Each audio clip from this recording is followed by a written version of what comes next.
Ladies and gentlemen, welcome to RYSE Pro Wrestling, June 11th of 2022, as we here at RYSE Wrestling and the Stronghold present Cruel Summer. My name's Jim Alata, being joined by the esteemed Ty Cross. And Ty, we get this hot summer's night kicked off with a very personal matchup right here. A personal matchup that before a couple of months ago, I didn't realize there was any tension, any hatred, but it seems that on Christian Noir's part, there certainly is some disdain for Tony Johnson. And introducing his opponent.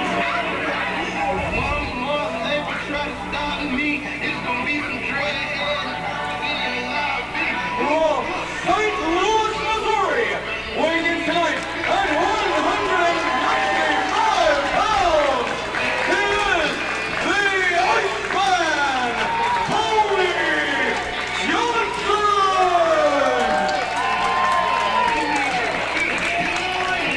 The man that many still consider an uncrowned RYSE Grand Champion, the Iceman Tony Johnson, who was really on a roll prior to the pandemic and is really looking to find his way here in 2022. And you have to wonder, Ty, is that the motivation for Christian Noir? He sees one of the cornerstones of RYSE that he in turn wants to use as a stepping stone of sorts. This business is all about setting your mark and making the name for yourself. And Christian Noir sees an opportunity and takes it in, like you said, going after Tony Johnson as a stepping stone. But Tony Johnson, coming off 2019, one of the best years that anyone's ever had in RYSE Wrestling, and then having all of that loss of the pandemic, the fact that after all of that bad luck, he still has a smile on his face is a testament to his attitude and his love for this business. Let's not forget, last time we were in this building, it was Noir costing Johnson a matchup against Colby Red, who we'll see later on tonight. And it's a blood feud from the get-go. Look at this. There will be no feeling out process. All aggression right here as the Iceman trying to exact some revenge on the Bayou Scarecrow, Christian Noir. You don't see this type of aggression for Tony Johnson, someone who's so measured, such a measured competitor, thinks everything through. Now this is an absolute, I mean, they're spilling out onto the floor. And this one, I don't know if we're ever going to get this one underway properly here. The bell did ring, correct? This is a match that's underway. I'm not even sure. Oh, we didn't. I don't even know if the bell rang on this. The official's trying to get them back into the ring, whether for sportsmanship or to start this contest. But this is unbelievable out of the gate. Ty, as was noted on our social media platforms, there were some card changes, some shuffling around with restrictions and such. And these two, things are out of control already, man. We are going to have a wild night here at the Uniontown Mall in Uniontown, Pennsylvania. And you could tell the disdain these two have for each other right now, because this isn't about the matchup.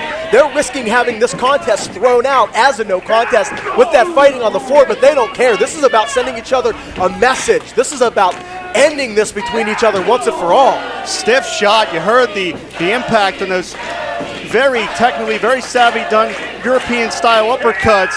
The hardest I've ever been hit in my life is a Tony Johnson European uppercut. I'm telling you right now, there is nothing that compares to getting hit by Tony Johnson with those Europeans. I'm going to tell you right now, Ty, Johnson is usually a smooth operator in there. He lives up to that name, the Iceman. He never loses his cool. But the fact that he is so frustrated in this scenario tells you just how much Noir has gotten into the head of Tony Johnson. And Tony Johnson making a mistake there, creating that distance, giving Noir enough time to kind of recoup his senses and get the knee up there for that. It would look like it was going to be a final running European uppercut from a football stance. But now Noir is in control, and this is not where you want to be when you're in the ring with Christian Noir. Johnson got that left shoulder up very quickly, and Noir is a vicious, aggressive athlete. You can tell he's trimmed down significantly. He's probably in the best shape of his career right now. I've said it before and I'll say it again. Injuries may have derailed Noir's progress at various points in his career, but when Christian Noir is on, he is as good and as dangerous as anybody. At one point, a very, very high contender for the RYSE Grand Championship, actually main evented an anniversary show against Matt Conard, the Reaper, when he was Grand Champion. Christian Noir has been so close to winning the title. So like you said, this is not someone you know, he's had a couple of losses here in RYSE since that great return we saw last year. But I'm telling you, Christian Noir is an animal in that ring, and he's going to try to pick Tony apart. Yeah, he's a carnivore, no doubt about it. Hurling his body at the Iceman in the corner, a kamikaze in many respects, is Christian Noir. Johnson had it scouted, showing his ring generalship right there. And you have to wonder, what is Johnson going to be willing to do to exact this revenge against Noir? I don't think Tony has gone for a hold yet tonight. I think it's been all strikes. Turnabout fair play, as you saw Johnson that time using his body as a missile. Just all strikes. Strikes with the legs, strike with the feet, strike with the forearm, strike with the elbow, strikes with the torso. Of course, so much we have on the lineup here tonight, Todd. Main event, PB Smooth and Jackson Stone. Look out here, Noir. Beautiful. What a bridge here, has the shoulders down. Beautiful Northern Lights suplex there for Christian Noir. I believe that is what makes Noir so dangerous, because he is so precise while being so devious at the same time. He's not wild. Everything he does is very meticulous. And then baits you in with strikes and with back rakes like that, but then can also turn around and bust out a beautiful wrestling maneuver like a Northern Lights suplex. Not something that anybody can do in that ring. And while we still don't know the motivation that Noir has, we know his objective, and that is to destroy Tony Johnson. That is to use Tony Johnson as a cornerstone of RYSE into a stepping stone. And to your point, again, that beautiful athleticism, that leg lariat, pinpoint precision from Christian Noir. The scary thing about Christian Noir is he resorts to devious tactics. He resorts to physically dismantling an opponent with aggression, with rage, and with hate. But he doesn't have to, because he's so technically sound in the ring. Shoulders down again here. Noir forcing Johnson to use the energy to extricate himself. Christian Noir brutalizes in between those ropes because he wants to, because he likes to, not because he has to. That's a scary man. That's a scary individual to be in the ring with. Someone that can beat you in different ways but chooses the most painful way possible. Well, certainly, Noir takes delight in dishing out punishment. And the strap's coming down. We all know that means business. Noir now going to the outside. And I can't quite see what Noir's doing from our vantage point, but you can't win the matchup outside of the ring. Now Noir looks like he has that powder again. We saw Noir blind Johnson in that matchup with Colby Red last month, and Noir is caught red-handed. The referee sees it. This is giving Johnson a lot of time to recover. And the weapon has been huge drop kick. Noir's plan backfired here, and can Johnson capitalize? Can the Iceman exercise the demon that is Noir? And those clotheslines had a little bit extra. Huge spinning backbreaker here. Completes the maneuver. Added torque for added impact right there. But how much does Johnson have left in the tank, because he sustained punishment for the first several minutes of this matchup. Rolling away to create distance for that ice pick kick. I've been on the ground when Tony Johnson rolls away to set up for this kick. You got to be aware of your surroundings. If you're Christian Noir, you have to know that it's coming. Johnson sets his sights. Noir intercepts. And man, the jaw of Johnson got rocked that time.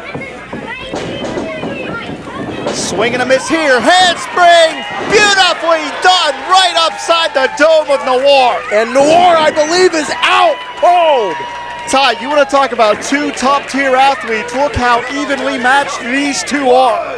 If I'm not on record, I'll go now. I'm on record as saying Tony Johnson is the best pure athlete in this company. And I'm telling you, you're seeing it on display against someone like Christian Noir. Noir now going to try to get to the outside. To the safety of the ropes here. And we're seeing the momentum shift here. It's now Noir on defense, able to shrug off Johnson. Ducks under here, wait for the powder. He missed with the powder again, ice pick kick! But the Iceman connects, could that be enough? It's over!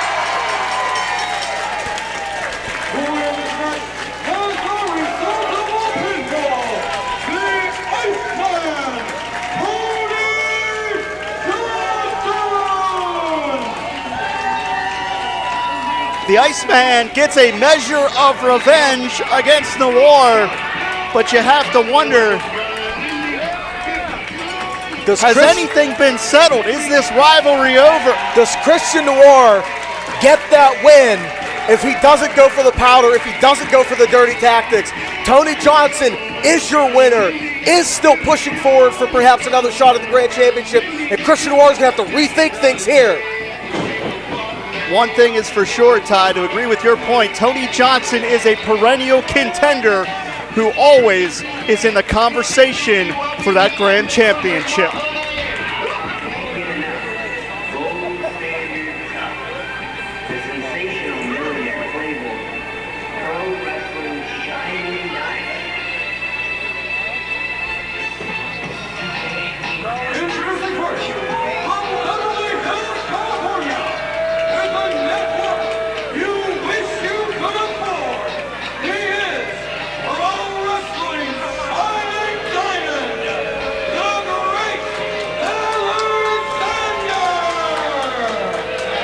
It's often been said there is no honor among thieves.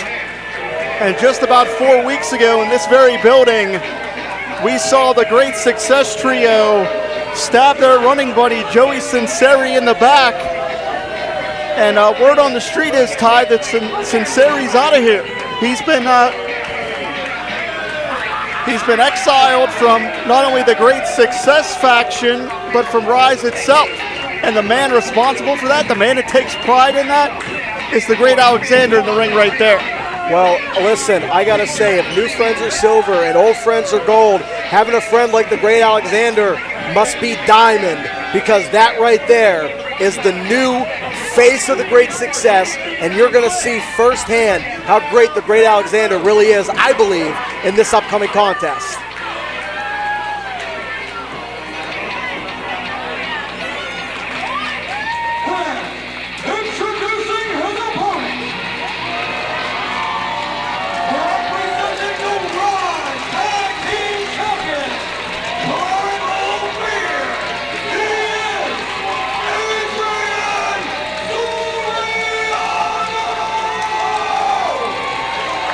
Being accompanied by Primal Fear is a huge factor because it mitigates the impact that Great Success can have on this matchup.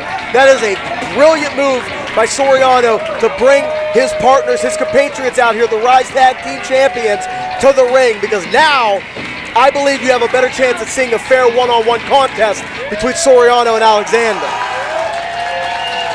And this is a rivalry that we saw sparked just last month. And it was the Great Success running their collective mouths that put the championships on the line, and that's how the championships changed hands. Play stupid games, win stupid prizes. They talked, and they lost because of it. And here we are now, new tag team champions, Primal Fear, and we're going to see some one-on-one contests between who you have to think are high-ranking in the number one contendership, the former champions, and one representative of the tag team champions right now. Let's not forget, Ty, later tonight, that tag team gauntlet, Hodder and Omen will put those titles on the line against all comers. That's going to be a wild matchup as well. I mean, you never know who could show up. Maybe I'll pop in there. You don't know. I got friends. You do? Somewhere. Well, just stay right here because you got a friend in me right now at this desk because we're going to call this matchup. You want to go fight for the tag titles with me? I'm going to stay right here. Okay, that's fine. I'll stick by you. But you know what? You go fight for the tag titles. You wait for me to get there. That sounds like a game plan, partner. But here we got it, one-on-one, Soriano and Alexander. Alexander's talked a lot of trash. He's going to have to put his money where his mouth is. But this is also an opportunity for him to show Adrien Soriano, Primal Fear, and everybody in this crowd that it's not like a fluke, that he is one of the most talented competitors in this company. He wants to show it. He wants to prove it. They kicked Joey Sinceri out for a reason because they are hitching their wagon to the Great Success to the great Alexander. Primal Fear and Soriano, their reputations preceded them here at RYSE. And because it's maneuvers like that, Primal Fear, one of the most dynamic factions anywhere in independent wrestling. I mean, there's a reason you've seen them in Ring of Honor, you've seen them in All Elite Wrestling. There's a reason that they were able to win the Tag Team Championships in their first attempt here in RYSE Wrestling against a great seasoned team like the Great Success. Soriano going up top, could work to end it early here. Nice defensive wrestling from Alexander, avoided the contact. Luckily didn't take out any of the sprinklers and drown everyone in this building. Huge Hurricane Rana there. Misdirection from Soriano has Alexander all out of sorts.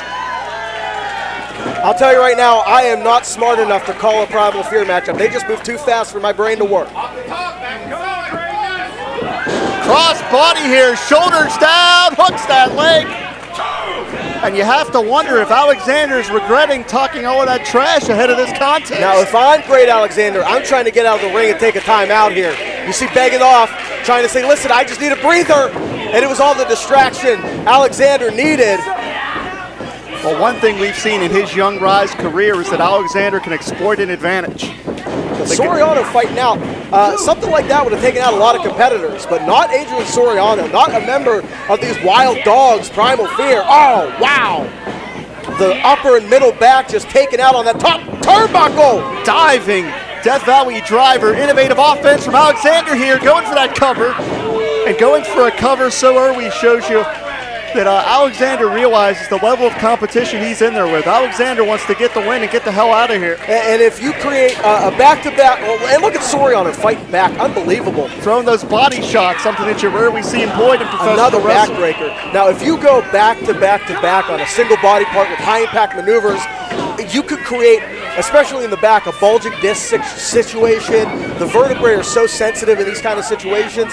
You got to think Great Alexander is going to try to exploit any injury he may have caused with the turnbuckle into the backbreaker like we just saw. Alexander, without question, has a game plan that he's going to try to employ here.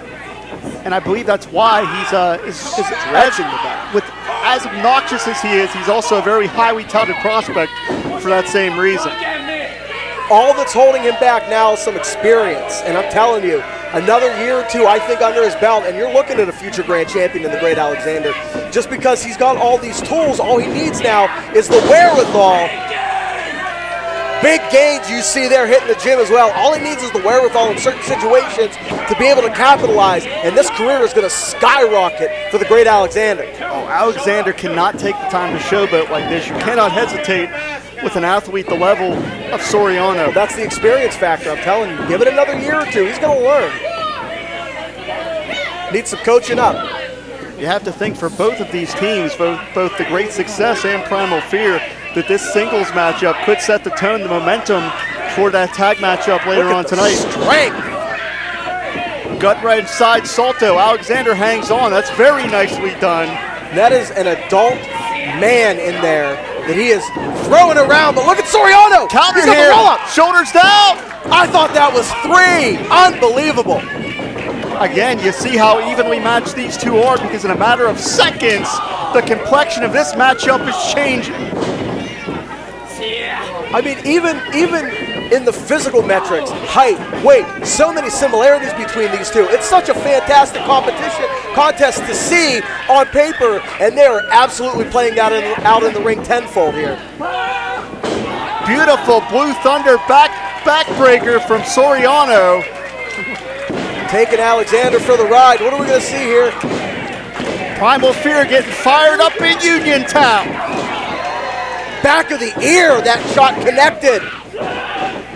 That's such a devastating spot to get hit on the head. That'll knock your equilibrium all out of sorts. Duck under Soriano, sends him back through. Huge tornado DDT, and he hung on. What a transition. What an offensive arsenal that Soriano brings to the table here. Right across the knee. The X-Plex could be all. 1, 2. And as much as I don't like the attitude of Alexander, you got to give that man credit. He's tough as nails. He's tough as nails, but the tactics that he uses, he'll never get the credit for it. I've said it in the past. The Great Success are so talented, but they don't get the credit they deserve because of the dirty tactics that they use. That's part and parcel of their strategic breaking of the rules. Well, the one thing I don't think they care about as much as they care about gold is their reputation with this crowd. Wait What a are we minute going to see here? Alexander, precarious position for Soriano. Torture rack position. And that's exactly what Targeting that Alexander's back. going for. Oh, man, swinging out, plants him down. I thought that was it, Ty. Soriano barely got the shoulder up there. I had a perfect vantage point on that shoulder.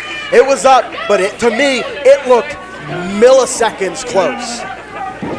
And what started out as a very strategic matchup is becoming a war of attrition. And what's Alexander calling for? Motioning to the back, that's Gerard, Garrett, Jordan Styles. With them not being at ringside, I hope that they wouldn't play a factor in this contest, but look out! Because here comes Omen and Hodder! The odds have been evened up here, and a preview of the tag team gauntlet later tonight. And in the ring it is Gary from Soriano! Well, we've got anarchy out here. Everything's breaking down. Look out for Soriano! He's gonna fly! 2/3 of the great success taken out. We got bodies all over the Hey, place. wait a second. Hey, whoa, that was my coffee! What did Alexander just That grab? bastard took my coffee! Ty, I was drinking that! you just brought that here. That's hot coffee, and Soriano doesn't see it. That's hot coffee. In the face! No! Soriano could have been scolded right there. Spinning out into the stunner. Not like this.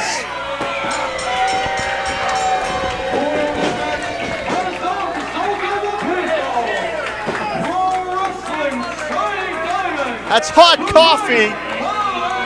Alexander steals the victory, but the bigger story Is he stole my coffee? no, damn it, we got Soriano. He could have been burned in there, for God's sake. He's gonna need help. That was directly into the eyes. Someone does need to get out here and help Soriano. Ty, I saw you get that coffee right before our broadcast started. That's hot coffee right into the face. And if this is any indication of what we're going to see tonight, the great success may be on their way to reclaiming those tag team championships. But right now, we need to get some help for Adrien Soriano in the ring.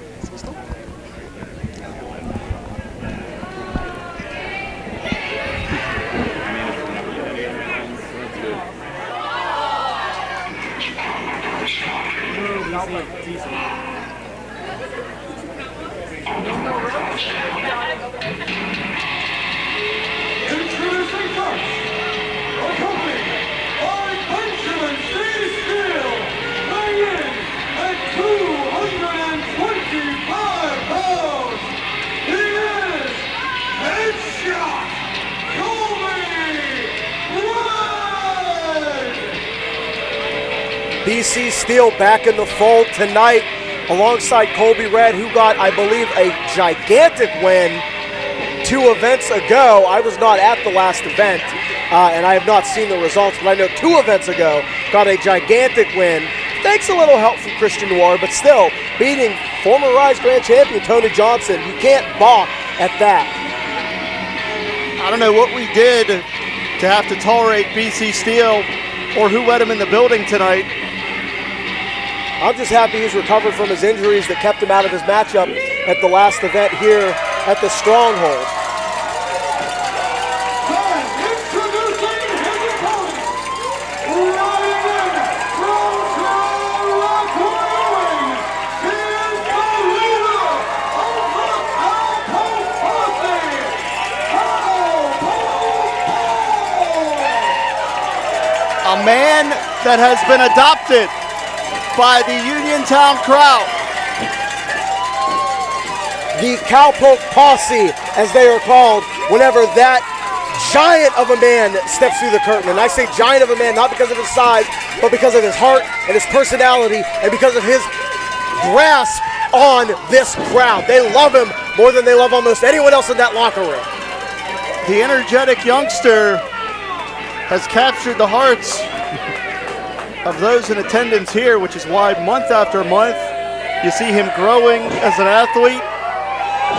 But he's got a very big test quite literally in front of him, the no-nonsense Colby Red. And I've said it several times, I believe that Colby Red only needs the opportunity and the guidance to maximize the potential that so many think that he has. All the physical tools are on the list for Colby Red. He's got the size, the speed, the agility. He just needs the guidance. And he has that with the wild card at ringside, BC Steele. Yeah, the fun and games are over instantaneously. He is having none of it here. I'll tell you right now, I do think we're looking at two of the highest ceilings in RYSE Wrestling for two completely different reasons. What I said about Cowpoke Paul, the heart, the passion, the love of these fans, what you said about all the tools that Colby brings to the table. We're looking at such high ceilings right now in the ring. The no-nonsense demeanor of Colby Red shows you just how vicious he can be in there, man. To be honest, I don't know what Colby's teeth look like because I've never seen the man smile once in my life. I'll tell you who is smiling. BC Steele is grinning like a Cheshire cat because he knows he has a big catch in Colby Red. More money in the purse for BC Steele, no doubt. You look at the size difference here, Colby and Cowpoke. But Cowpoke Paul, not afraid, not backing down, stepping up, locking horns with a bigger bull. Something as elementary as that armbar, Colby wrenched it, causing the maximum amount of damage. You saw Cowpoke Paul went all the way to the canvas that time. And the size advantage can have so much more of an advantage in that wrestling ring. You see smaller competitors defeat larger competitors all the time, but everything is so much more devastating when the competitor is as big as Colby is, like that hip toss right there, Paul compared to Cowpoke Paul. Paul got launched halfway across the ring. But there you see an agility maneuver. And this may have to be Cowpoke's MO to stick and move, to not get boxed in one place. And not allowing Colby to skin the cat was a huge maneuver right there. A great veteran move to keep his eyes on his opponent. Cowpoke taking a chance. Cowpoke Paul knows he's in for a fight, and he's meeting that fight head on. Every single month we see Cowpoke Paul add something else to the repertoire. That dive beautifully executed right there. Cowpoke Paul feeling himself in every way, and he should. Now I want to see how Cowpoke's going to follow up here. I'm curious to see how Colby responds. Misdirection from Paul, but he got caught. He got caught. That planted right there. That is the impact of Colby Red. One maneuver changes the contest completely. That is what Colby can do in that ring, is shut down momentum. And now you're going to see piece by piece headshot. Colby Red is going to pick apart Cowpoke Paul here. And this is really Colby's pace. Very methodical, very meticulous. Eyes on his opponent. He'll turn his back in disrespect, but you see right now it is all about the punishment for Colby Red. Again, that callous demeanor inside those ring ropes gives you a true look into the mindset of Colby Red. Paul trying to create some distance, but Colby's not letting him have it. Scraping the face across that rope, that's nasty. Ty, as a former in-ring competitor, you can attest to how rough, how gritty those ropes are. It's terrible. It's gritty rubber and rubbed against your face like that. What a knockout shot! That is something you don't want in the face, is the forearm of Colby Red. Right on the point of the jaw, man. I thought Cowpoke Paul was out cold.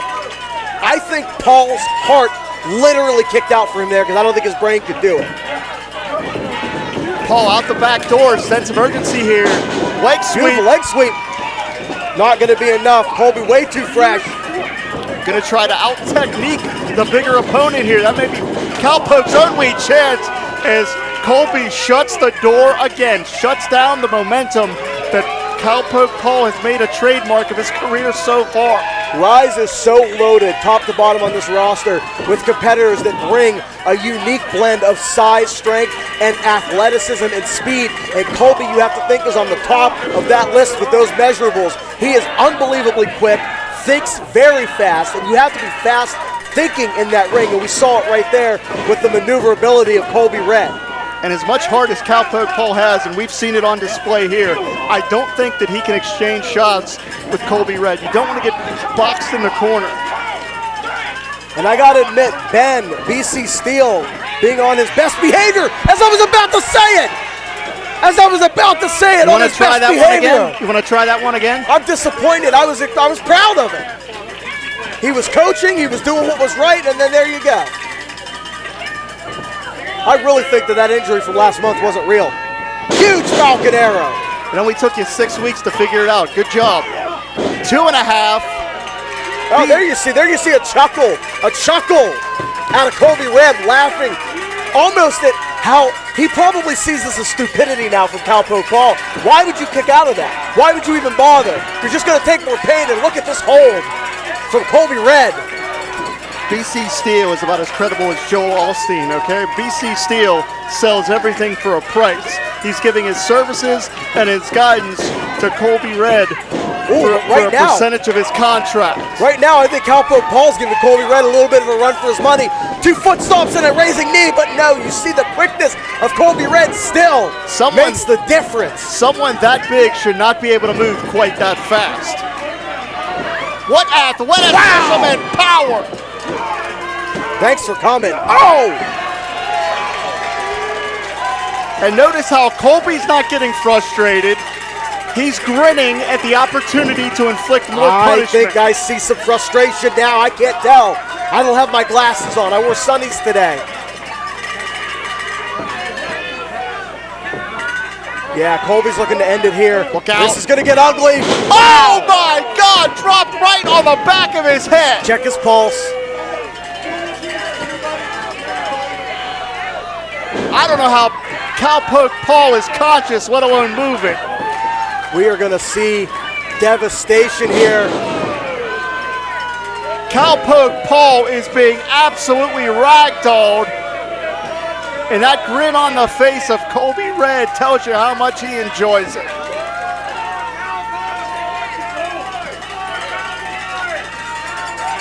Headshot. Colby Red calling for the end here. Wait! Out the back door! Cowpoke. Oh, look out. Oh, the head strap. I don't know how much he got of it. I think he got it. Neck breaker. He may have gotten enough, but if he pulls this off, this may be the biggest upset we've seen in Uniontown in quite some time. I thought Cowpoke Paul might have been unconscious after being dropped on his head. He's the upset machine. He's the upset machine, Jim, I'm telling you. This is it. Axe handle, no. Staggers the big man.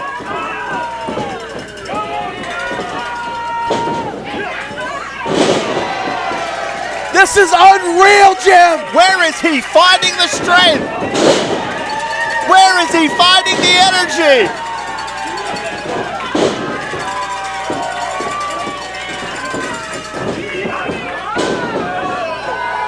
Shotgun lariat's coming! Bang! He hit it! Inside out goes Colby! Get the cover, Paul! He's gonna do it! 1, 2, come on! Oh! Damn! How do you get any It's so hard to be unbiased when Paul's in that ring. That's what he does to people. You gotta love it, man. You gotta love the heart. You gotta love the tenacity.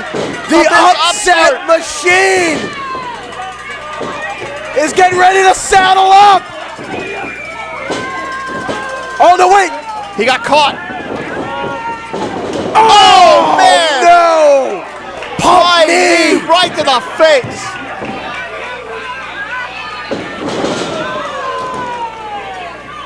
Devastating. Game over right there. Hell of a matchup. Hell of a matchup.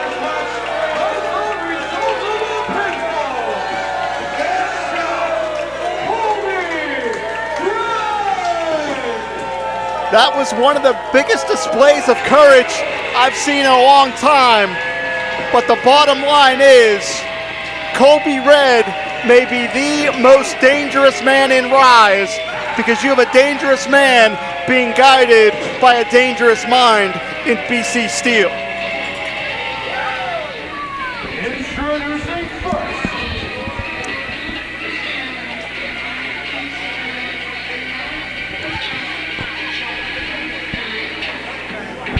from the Stardust Casino in Las Vegas, Nevada, she is your favorite showgirl, the Siren, Loveless. A rivalry that has quickly escalated among RYSE Wrestling is that young lady right there, Loveless, one of the most diabolical females in RYSE, along with her monster Scarlet. I don't think you need to say in RYSE. I would say Loveless, one of the most diabolical females in wrestling. Of course, as we mentioned earlier, Ty, we had some shuffles with the card because of health restrictions and such. Honey Badger not able to be here tonight, so Layna Lennox will get a chance, a rematch from just last month, to exact some revenge on Loveless one-on-one. I hope Laura's ankle's doing okay. Introducing her opponent, You probably believe that OJ was innocent, don't you?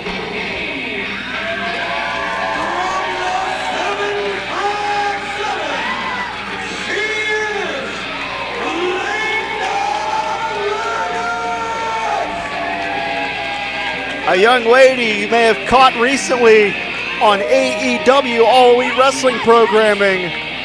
Miss Lennox is a dynamic, entertaining, and energetic athlete who is looking to spread her wings and fly here in the Pittsburgh area. She has made an impression up and down the East Coast, but if you want to really make your name in Pittsburgh, you do it here in RYSE, because Ty, you know this, each and every event, each and every month, RYSE brings you fresh athletes who want to really chisel their name into the minds and the conversation of the Steel City. The strongest growing promotion in all of Pittsburgh RYSE Wrestling, where the competition is at its finest. Layna knows that. So many competitors around this area and around this country know that. And you're going to see another great one here right now. But here we go. Loveless has a microphone. What's this? Well, if you shut your mouth, I'll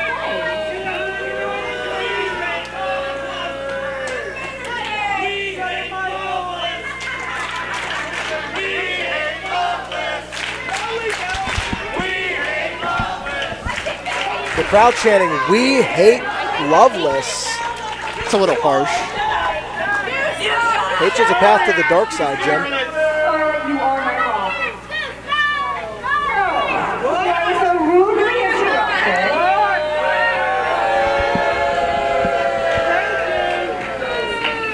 Nobody hear excuses this time. Okay. nobody wants to. Unfortunately, Here we go, now at the last show, where I exterminated a giant rodent, she bit me. Do not laugh over my name. I believe she's talking about 2 weeks ago in Baldwin when the Badger decided to take a bite out of Laura. That makes sense. Unfortunately, because the giant, ravenous rodent that she is,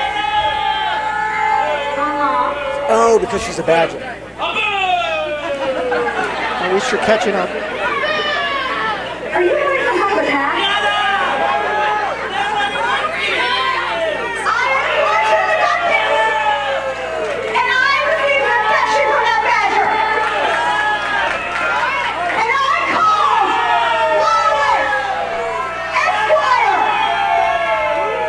and he was kind enough to put her in quarantine because she's a filthy animal just like you. Wait a minute. David Wallace got the Badger put in quarantine? Is this rabies related? Dream girl, you're not gonna have a partner tonight. I think Laura just didn't want to face the Badger. That's what I think. Did you give her rabies?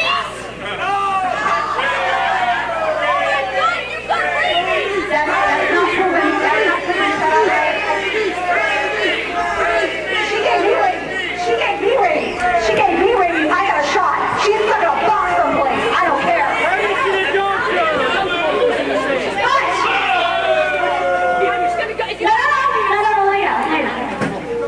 I was very unfair to you our last match. Oh, you were? I was, a little bit. Yeah, you were. So unfortunately, our tag match tonight is going to be a singles between me, Laura Loveless, and Layna Lennox, whatever your name is. Double L. Oh, I don't know. I can stick with this a long time. Did she, oh, I can't even talk. Did she say she doesn't know what Layna's name is? Because it's on the poster. It's on all the match graphics. The question here is this actually going to be a one-on-one matchup? Because if I was a betting man, I'm going to say the odds are it's not. Well, with Scarlett now out of the picture, I think it could be. And it could be over. Lennox knows that the odds are against her here. She wants to get the win and get the hell out of here. Multiple pinning combinations here.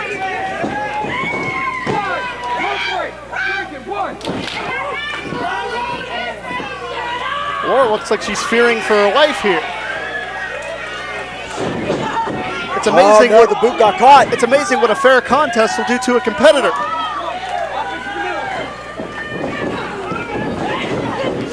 Oh man, up top, all the way down to the Lennox floor. got caught up and dumped to the floor, hit very, very hard, and now Scarlett's there to pick the bones.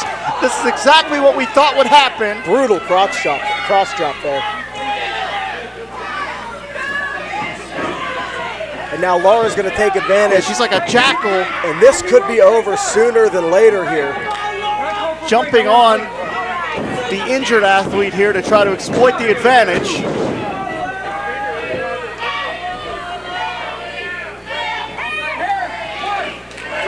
And I have to think just from the outset here that Lennox may be on borrowed time because she's going to fight an uphill battle because we know that Laura and Scarlett collectively have a plan here to try to exploit the referee, Nick Brown, in any situation. Laura's just going to stay on top now. Just ground and pound, hammering forearm strikes. That shot on the outside from Scarlett was such a table turner, a momentum killer here, and Laura Loveless is going to do everything she can to take advantage for sure. Can you believe that Laura got the gavel Here you go, you see it again. To get a court injunction against the Badger? Well, yeah, I can believe it. I can absolutely believe it. Well, this fight's long from over, man, because once the Badger's back here in RYSE, as Laura gets to, the Badger wants to tear Laura apart, and she'll do it, man. That's if she ever gets out. Right now, she's a political prisoner almost. It's what we've said all night. We'll continue to say. You never know what's going to happen in RYSE, including next month when we're in this building, July 9th, for the RYSE Rumble time. Absolutely. You can see Lennox went for the clothesline, and Laura Loveless was able to drop down and then roll over and turn it into a beautiful, looks like a heel hook maneuver there. Yeah, almost a calf slicer. And speaking of which, Ty, you have to wonder, the winners of tonight's event, you have to think that gives them that's some momentum for next month's RYSE Rumble. Absolutely, and a Rumble is an opportunity for anyone to step up and to show what they could bring to this company. And you win a Rumble like that, you've got the same odds as everybody else. And also, let's not forget, independent wrestling legend Delirious will be in the house on July 9th as well. Such an awesome get for RYSE Wrestling. Laura now, huge drop head to of the steam back. right to the spine.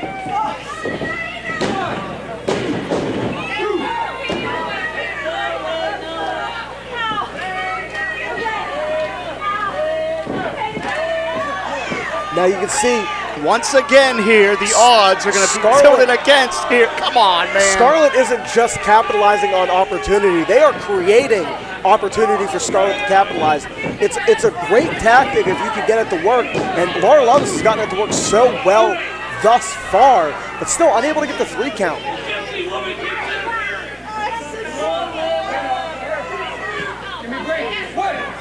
Layna Loveless has to start fighting back here. Swing and a miss there by Laura. Layna Lennox, my apologies. Went to the well once too often. Gets too many face L's for me. planted. Big elbow drop. Here we go. Lennox now. And again, I'm going to point out, Lennox went for the cover because she wants to get the win and get out of here. Not surprisingly, Laura has not endeared herself to this Uniontown crowd who are rallying behind Lennox right now. We're going to see a variation of a perfect plex here. Wait, now they're fighting over it. Lennox trying to get a lower base here, trying to get the leverage, and she does. Lennox gets the suplex. Both competitors down. Could be a stalemate here, Ty. Pivotal point in this contest. Who's going to make it to their feet? Wait, Lennox rolled to the cover.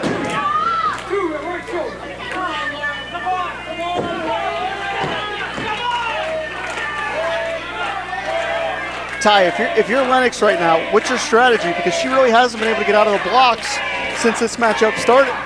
Try to stay in the center of the ring, stay away from the ropes where Scarlett's lurking.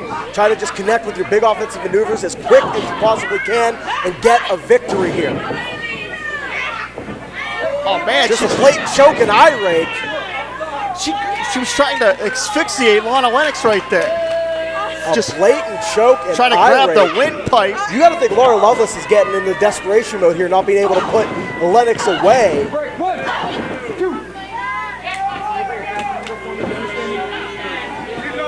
We're going to see perhaps a running hip attack. No, it's going to be knees right to the mush. She may have landed on the collarbones of Layna Lennox right there. I think she landed right on the bridge of her nose. But Lennox gets out of the way. Oh, man. Laura may have hyperextended her knee there, Ty. It looked like she went hamstring first into the bottom rope. Yeah, that is very impactful, very difficult to come back from. That steel cable may have hyperextended that knee.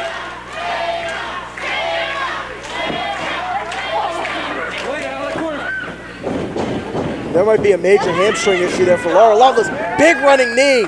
See Laura unable to get herself out of the corner. Now a running boot from Lennox. And Laura may be on Dream Street here. This may be Lennox's best chance. Kurt Hennig next snap. Gonna string some offense together here. Big running boot. Lennox is going for a home run swing, Ty. She's going to try to end it right here. Now watch the outside. There you see it, Scarlett. Now right in front of referee Nick Brown. I think this is grounds for disqualification. I said you got to keep it to the center of the ring. What a drop kick. Beautifully done on the missile drop kick. And go for that cover. Do not let Laura get a chance to. I think Loveless was seeing a triplicate there. Didn't know where the drop kick was coming from.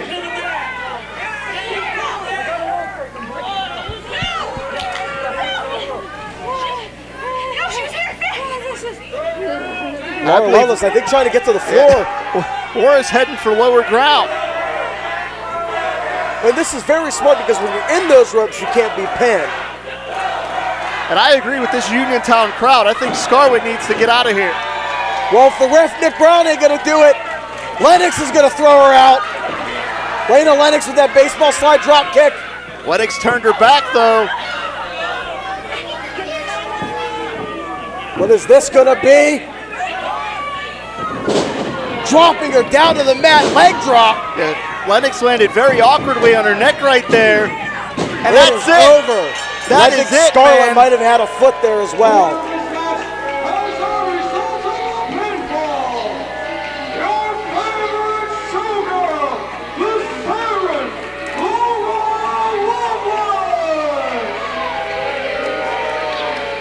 The odds were just too much.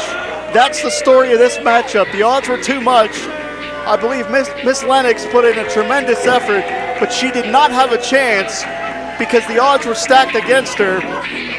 And you have to wonder if or when someone can put a stop to this tirade of Laura and Scarlett. The following contest is scheduled for one fall.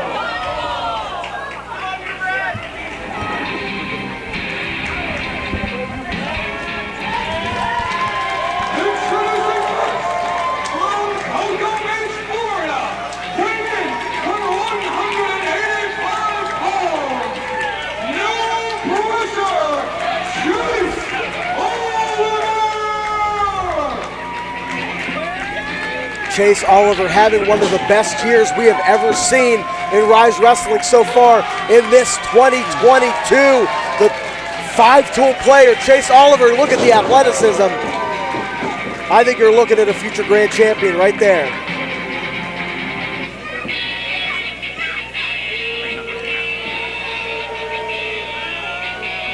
And introducing his opponent, from the south side of Pittsburgh, weighing in at 225 pounds, he is the new ugly Edric Everhart. Edric Everhart, the reigning Bastard Supreme here in RYSE Wrestling. We're about to see a contest of two of the top competitors here in this company, both looking to get through this summer near the top of the #1 competitor poll, and this is a match that is going to possibly define the future of the Grand Championship title picture moving forward. Ty, I know you spent the duration of your career alongside this man, but I think the argument could be made that the Edric Everhart we see in front of us right now is not necessarily the same guy who's having fun with the flannels in System Elite. It's not. This is definitely, I will say though, the best Edric Everhart we've ever seen. He is on top of his game like I've never seen before. Other than that loss against the Grand Champion, which who doesn't have a loss right now against the Grand Champion, Pretty Boy Smooth? You got to see he's clicking on all cylinders here in RYSE Wrestling. Whatever he's done, the decisions that he's made for himself, they've worked because he is the best of his game right now. Opening bell here as action continues. A cruel summer, June 11th of 2022. My name's Jim Hodder, your Ty Cross. That's right, I am. Here for IndyWrestling.us and the Indie Wrestling Network at the Uniontown Mall in Uniontown, Pennsylvania. As we've said, we have Chase Oliver, Edric Everhart squaring off here. And many of the wrestling pundits have pegged this one to be a potential show stealer between these two dynamic young athletes. Collar and elbow tie-up gets us started. Oliver slaps on that side headlock. You can look for Oliver to use his speed. That's become a real trademark of his high-flying arsenal. At the same time, Edric will look to wrestle away and slow down the high-flying Oliver. The last time I believe these two competitors were in the ring together, I was there as well. System Elite took on Chase Oliver and TDK, and or TKD, my apologies. But both of these competitors were completely different people, different athletes at that time. So this is almost a matchup of fresh beings. You can throw the old tape out the window. I believe that's a digital download through IndyWrestling.us, but your point is well taken. And we're seeing the athleticism of Chase Oliver immediately here because he's using his natural ability to spring around the ring there, very fluid, to counterpoint. And that's why you're seeing, like I said earlier about the fact that there's no knowledge between these two because they're so different than they were 3 years ago. You're seeing such a feeling out process, but that looks like it's long gone here. Shoulders down here. That's how quick Oliver is. Speed is a real trademark of Chase Oliver. Edric Everhart got out of that ring faster than I've ever seen another human being in my life. Of course, Oliver has been making his name throughout the tri-state area, has been featured in Absolute Intense Wrestling in Cleveland, Ohio.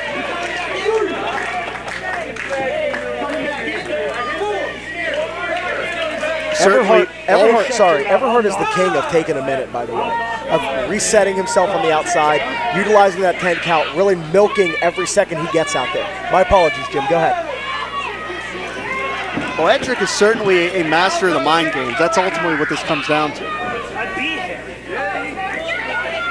Oliver was rolling, and Edric completely put the brakes on, halted all the momentum, and now we're back to square one here. But there's that dynamic offense. Wow, 2 feet firmly in the chest. Put Edric down to the canvas. Tremendous standing moonsault. Everhart can't just seem to get a one-up.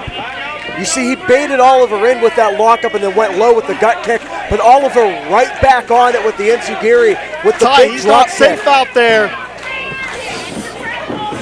Back inside, come on.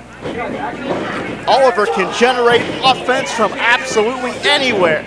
Oh, no, look at Everhart using the official. Trying to exploit the position of the referee. Oh, wow, what a boot. And tattooed Oliver right across the face.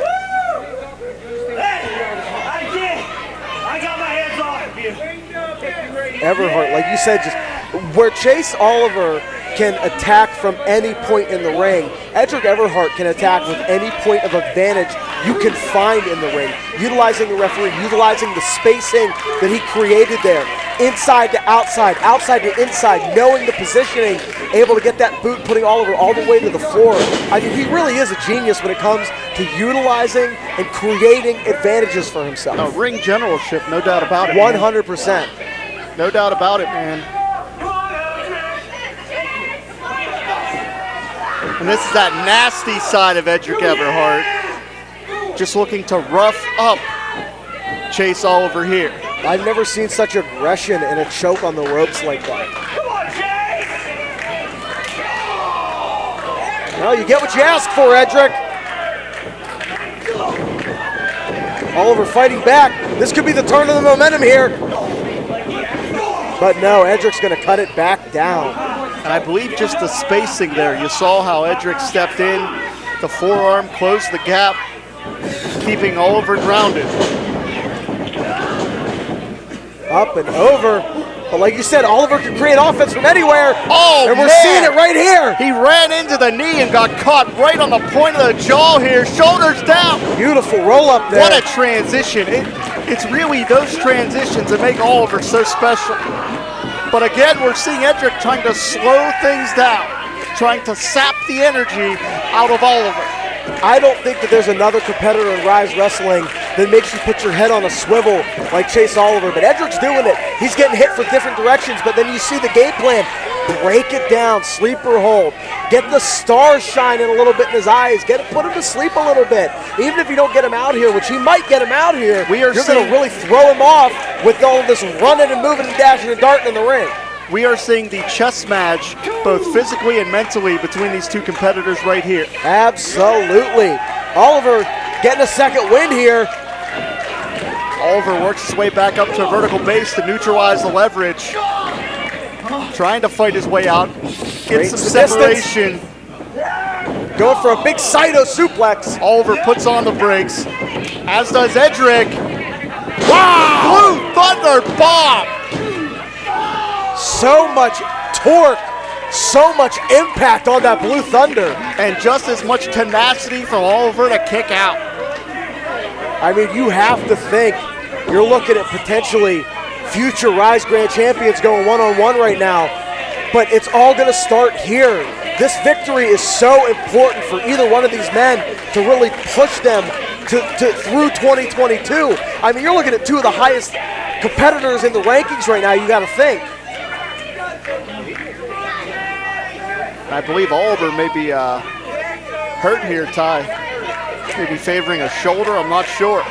That was a devastating Blue Thunder. You come down wrong on a maneuver like that, the shoulder is so finicky, man. I'm telling you, you could absolutely be right.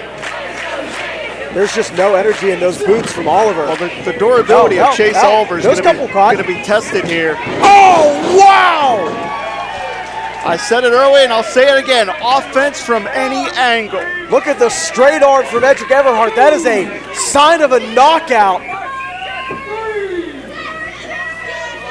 Edric might actually be unconscious.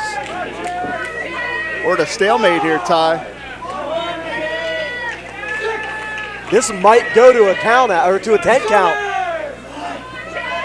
No, Edric got to the feet just a hair seconds quicker. But it don't make a difference because Oliver catching on fire here. He's living on the momentum. He's living on the adrenaline, and he's living on the action. You see, separation works when your opponent can't find you, and Edric couldn't find Chase on that. So dynamic is Chase Oliver, the face eraser. Could be all here. Hooks the leg. That cover was sunk in deep. That took everything out of Edric to kick out there. One thing you have to give Edric credit for, like his attitude or not, he can hang with absolutely anybody inside those ring ropes. He's the most underrated competitor in Pittsburgh. There's no doubt in my mind. I hate what has become, but you can't deny it. Swing and a miss here. Another attempt at the Saito doesn't go. Out the back door. Cutter! No water in the pool! Wow! Avoids the contact. Oliver does not. We are seeing, I believe, another instant classic here. Competition personified here in RYSE Wrestling.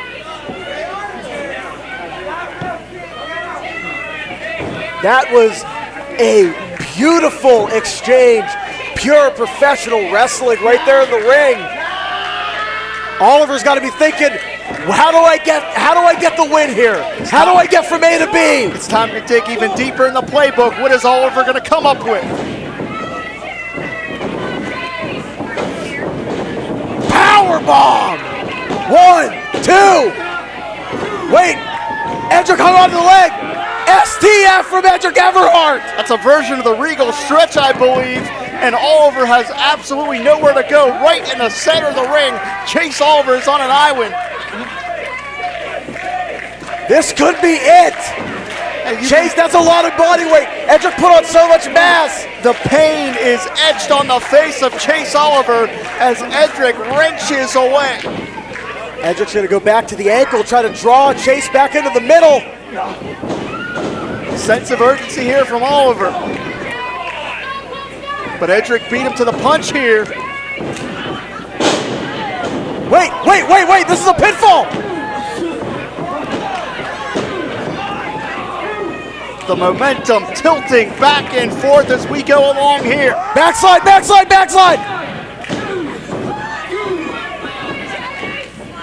Into a small package. The urgency is unbelievable. Wow! Oh, man, knockout shot. What a rolling elbow. Right on the button. What a brain buster!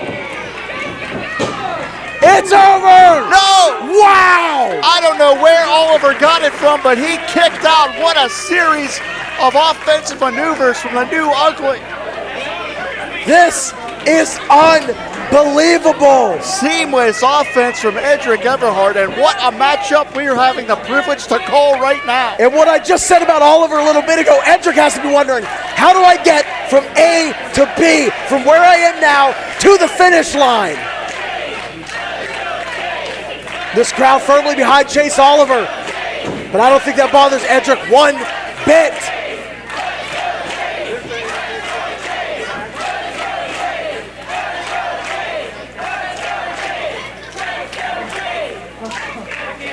And you can see it right now. There is absolutely no quit in Chase Oliver.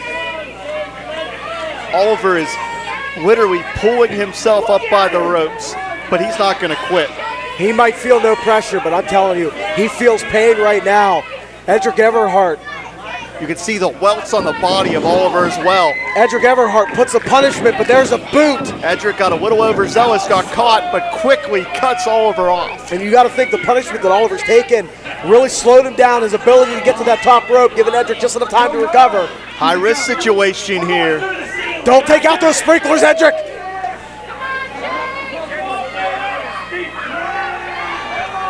Everhart could be taking too much time here. Wait, Oliver's fighting back. Clubbing blows to the ear.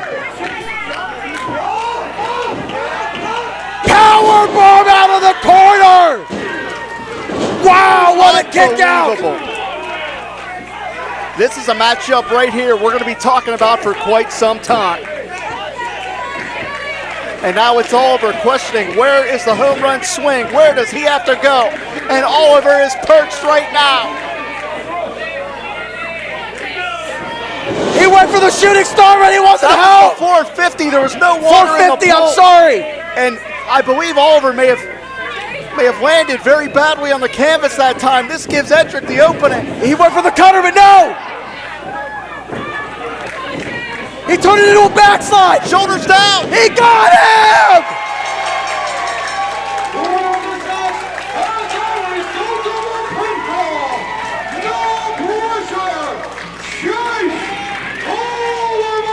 Unbelievable! Mere inches decided that matchup. That was a barn burner. That matchup lived up to the hype, lived up to the expectations. Edric Everhart going for the springboard cutter, the gotcha. But one step ahead was Chase Oliver.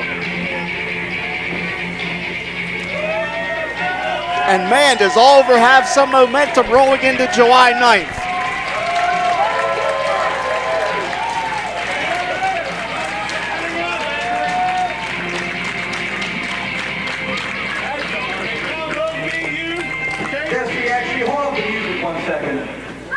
So, RYSE management, Chris LaRusso.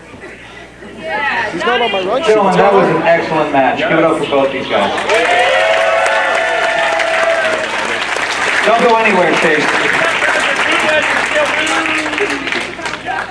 You've been incredibly impressive in 2022. You've done an amazing job, and I think you represent RYSE's fighting spirit. That's a very true statement right there. I think you have the potential to be one of the best wrestlers, not just in RYSE, not just in the United States. You have the potential to be one of the best wrestlers in the world, and I think you deserve an opportunity to test yourself against one of the best wrestlers in the world. So July 9th, you got delirious. Wow! Man. And right in front of Edric Everhart. All of that was said right in front of Edric. Edric is... He is living, he's beside himself. But time, July 9th, independent wrestling legend Delirious will square off against Chase Oliver. A career-defining opportunity for Oliver comes here in Uniontown, July 9th.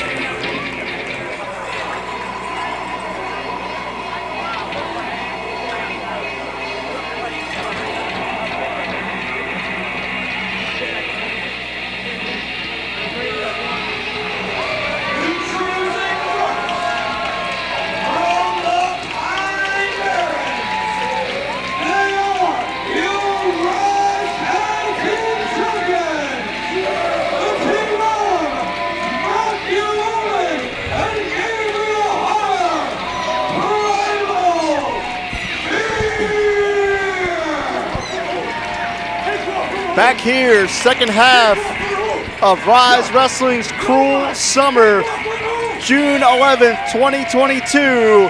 My name's Jim Amata, joined by Ty Cross here at the Uniontown Mall. The combination of Gabriel Hodder, Matthew Omen, Primal Fear, putting those RYSE Tag Team Championships on the line, Gauntlet style, Ty. No Soriano at ringside, probably nursing a number of, maybe not injuries, but definitely issues after a very hard-fought contest earlier this evening. Frying pan into the fire here, Ty, because after winning those titles just last month, Primal Fear faces the Gauntlet.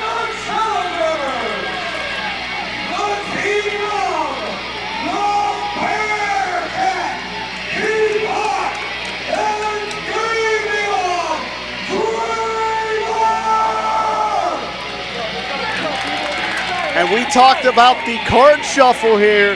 The young Davion Traylor, who has shown a ton of potential in his short RYSE career, has a chance to make himself a champion in one night. What a way to kick off things here on the second half. Haught without their normal partner this could really shake things up for Keith. I'm telling you right now, that bond, that chemistry you make with a partner, it's so important, and especially a team like Primal Fear that has that so well. I mean, that's definitely going to put this makeshift tag team at a disadvantage starting off right off the bat. One thing we know, Ty, that we can say about young Davion Traylor, he was a real standout in the RYSE project from a few years ago. Absolutely. And as you said, as far as tag team continuity, the new team of Keith and Davion will not have that advantage, but anything can happen at RYSE. And brother, if we've seen anything so far tonight, it's that sentiment exactly. And now the Appalachian Cryptid. Keith Haught going to start things off with Hodder. Showing some unorthodox maneuvers here. Movements to start this off. Hodder not really sure what he's stepping in with when you're stepping in with the likes of Keith. One of the most unique and charismatic athletes is Keith Haught. That was impressive. Hodder up and over. Step through here. Keith moving step for step though here with Hodder. Look at the agility of Hodder. Wow! And he put Keith down. Keith right back to their feet early, showing you're not going to keep me down with one shot. Look at those piston-like chops into the corner. Shoots Hodder in here. The MB Meteor. Absolutely taking it to Hodder here. A meteor is a good way to describe Keith, because that's all momentum and all mass. Well, look at Hodder getting out of the way. Action going really quick here. Wow! It's like two heavyweight boxers slugging it out here. Like taking two steaks and banging them together. Just meat on meat. I believe Omen wants to check in here. We're going to get Omen and we are going to get Davion here. Keith makes the tag. They're going to step out onto the apron to let Traylor try his luck here.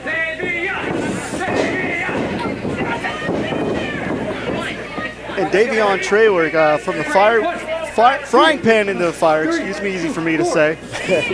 Here we go now, Omen. Nice agility. This is what we know Traylor from. Looking real great out there, kid. Moving real fast. Very deep arm drags. Wow, what a drop kick.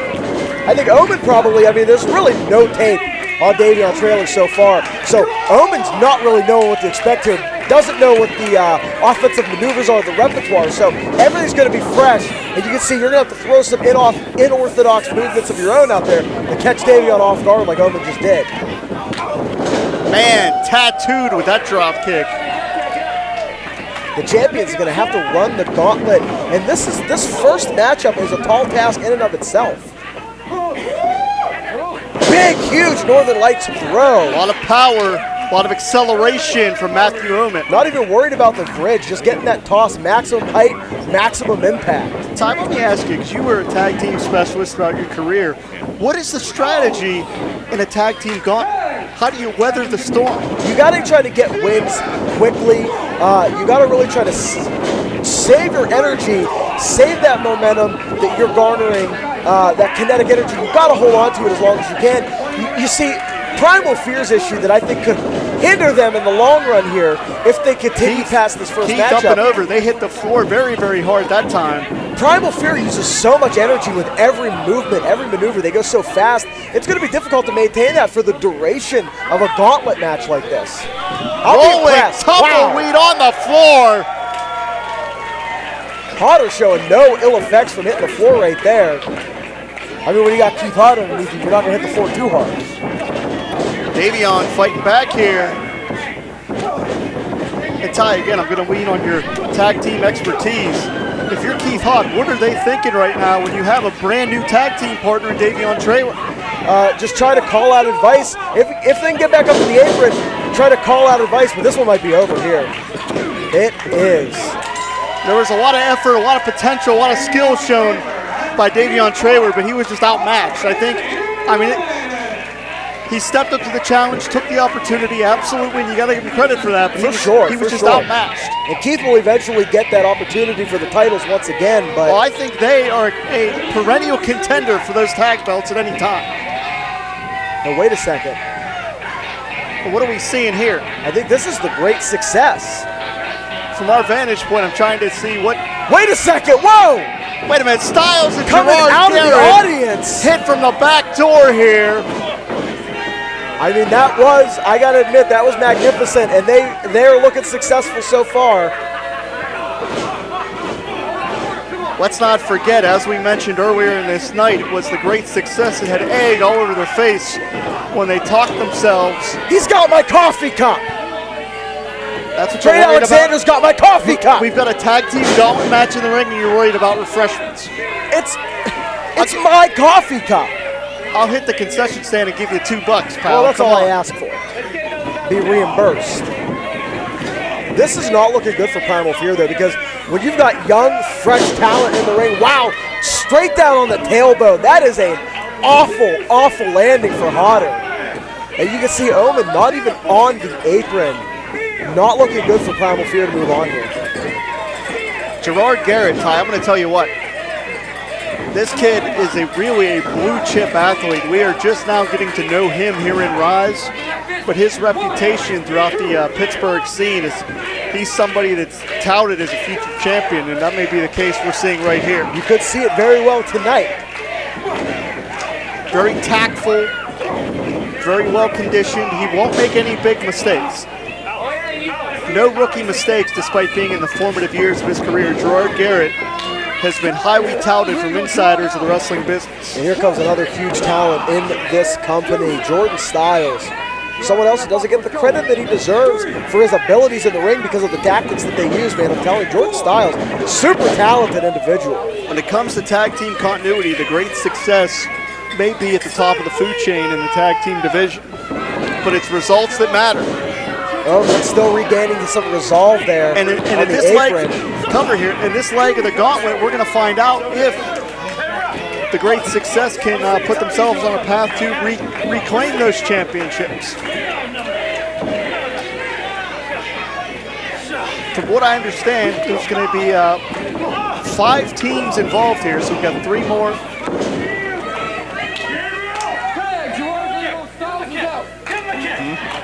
You know, there's just something about Gerard Garrett that just kind of irritates the hell out of you, doesn't Super unlikable guy. Talk to him in the back. it? I'm sorry, my condolences. So difficult to even have a conversation with. So smug, arrogant. He just kind of has that face that makes you want to strangle the guy. And I get it. I get being smug and arrogant. I mean, the dude's well put together. The dude's got, obviously beautiful side salto suplex. got great mechanics in the ring, a great repertoire, but at the end of the day, he's hard to talk to, man. As far as the fresh talent that have been introduced through RYSE Wrestling, I honestly believe that Gerard Garrett may be at the top of the pack.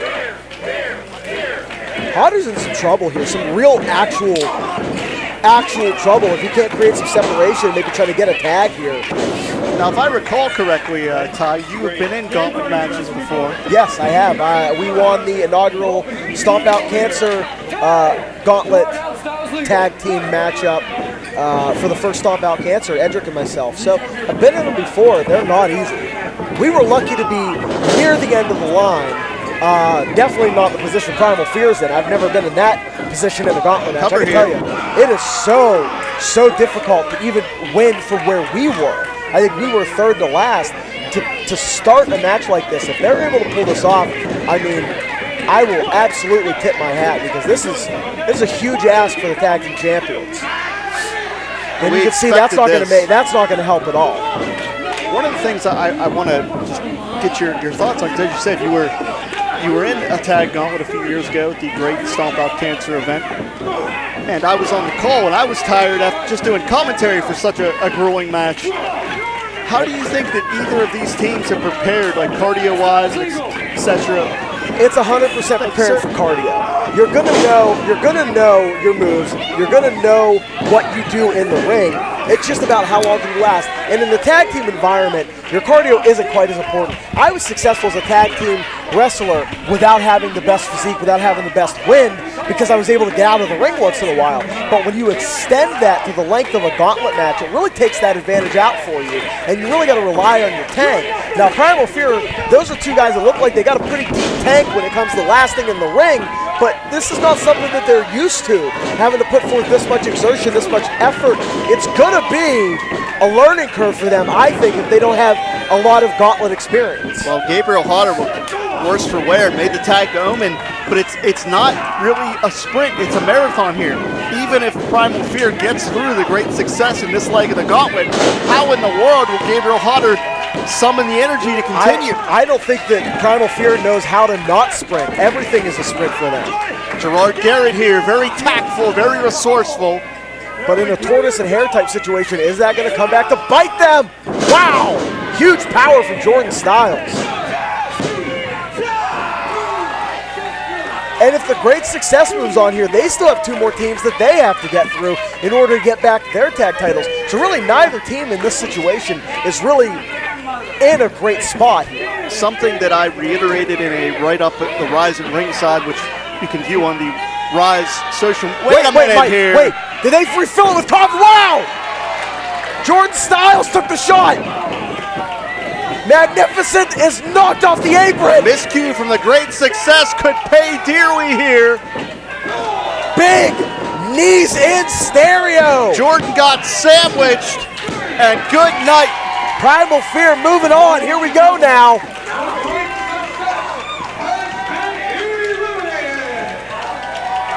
One of the points I was going to make, Ty, is that if Primal Fear is successful in this gauntlet, they will solidify themselves as potentially the most dominant tag team in all of Pittsburgh. And look at the Runway, not wasting any time. Genius maneuver here, trying to capitalize on a very down Primal Fear. Like a pair of piranhas coming to pick the bones here. Oh, able to avoid it. They've been in that situation before. But a little too proud. Turn it into the big right hands from Omen and Hodder.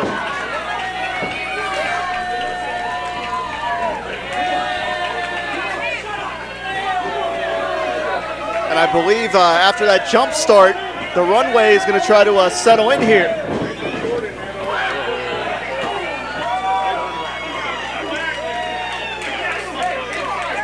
So far for the Steele Corp contingent, it's been a successful night with Colby Red getting the victory over Cowpoke Paul, but this is an entirely different scenario here. Wow, look at the advantage that BC Steele offered there. Klein has Omen and just plants huge maneuver. Omen. This could be over that quick. No! Ty, I'm going to tell you right now, BC Steele has made a career of managing champions everywhere he's gone. The final piece of the puzzle on the resume of BC Steele is to manage a champion here in RYSE Wrestling. That'll put him on a Grand Slam list as far as managerial services. And the Runway looks like they're going to be the team to pull it off for BC Steele. I mean, they are just on fire right now. Hodder not even, I don't even think Hodder is near the apron. Omen is in such a bad way right now. The Runway is looking as fresh as anyone I've ever seen in the ring. And I'm not just talking about the gear.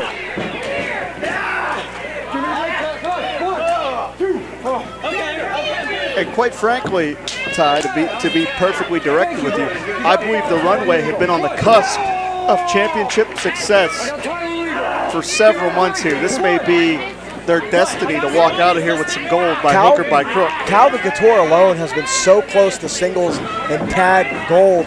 Remember, Calvin used to partner with Robert Parker Williams, and a lot of attempts at the gold came so close. Then shots at the RYSE Grand Championship again, so close. Was in the main event of the anniversary show last year. And teaming up with Tyler Klein, they're the perfect pairing. You got to think the tag team gold is in their future here in RYSE Wrestling. They've won titles, other promotions for sure. I mean, this could be the night. This really could. In fact, I'm going to go on record. You know what? Runways might pick to win it all here tonight. I said it. I can't take it back. And right now, we're seeing why the Runway's tag team continuity personified, because they're cutting the ring off. Omen had no chance to reach the midpoint of the ring before Couture had him projected right back into the Runway corner. Big boot there by Omen. Creating that separation, roll through. Tag to Hodder.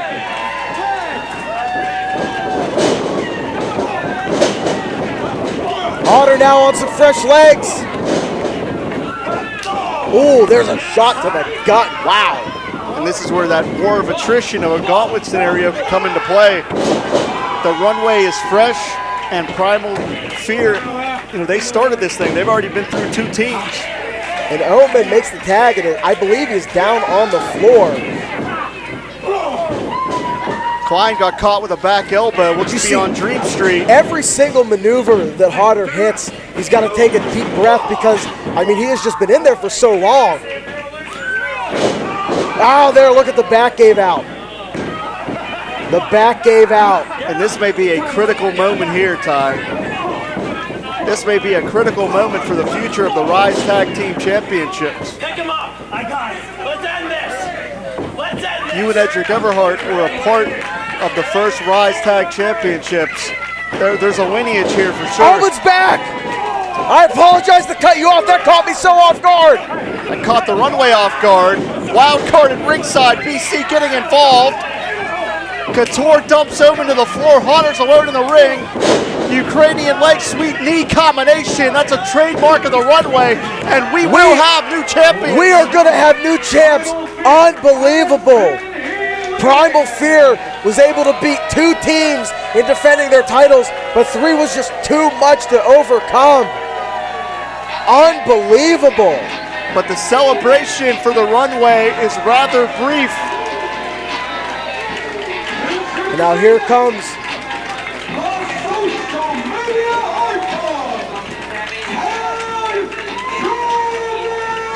the social media icon himself, Tad Jarvis, alone. No partner. Brandon K injured. If I heard correctly during our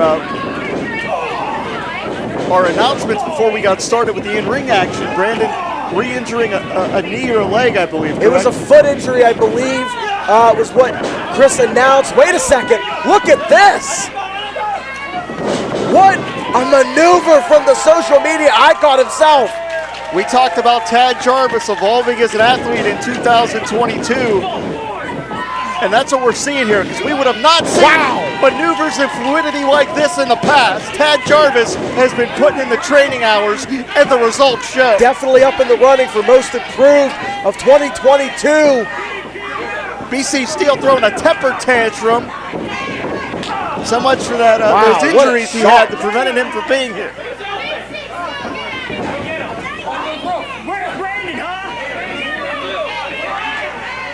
And that big rake to the eyes from Steele.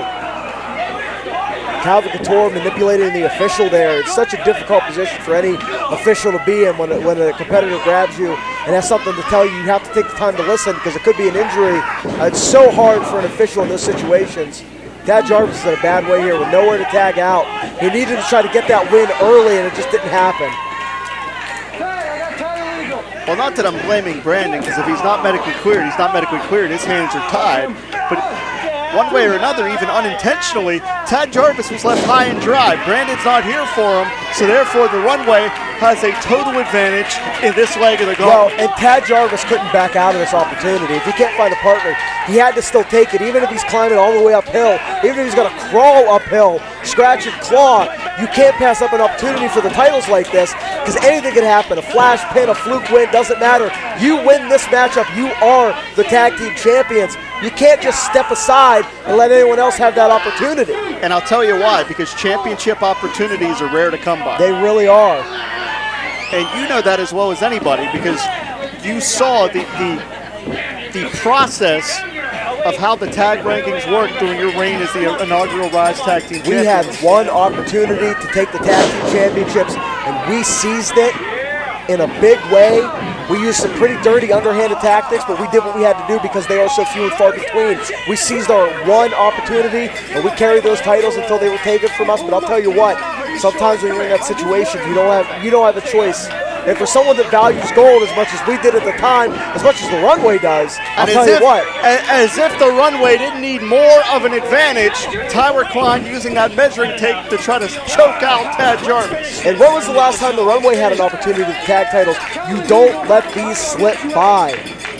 Tyler Klein there, you see the dirty tactics. He's going to do everything he can to capitalize on this chance. What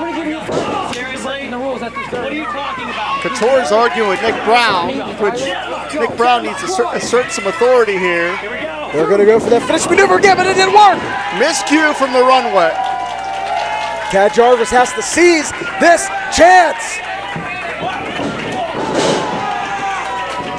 If Tad does this thing by himself, we may have a Uniontown Miracle Part 2 because he's shooting for some long odds to try to win this one. And his 2.8 trillion social media followers are going to love it if he's able to climb the mountain and win these titles here by himself. Huge bulldog out of the wheelbarrow. And what egg on the face of BC Steele if the Runway comes up short when it's actually Tad Jarvis that's short-handed here. Well, this is that Stronghold Training Center Haught that Brandon Kay absolutely coaches into his trainees here. Tad Jarvis with a big kick, wow! Second one was telegraphed. There's the maneuver! Signature shot right there from the Runway, picture perfect. They got it.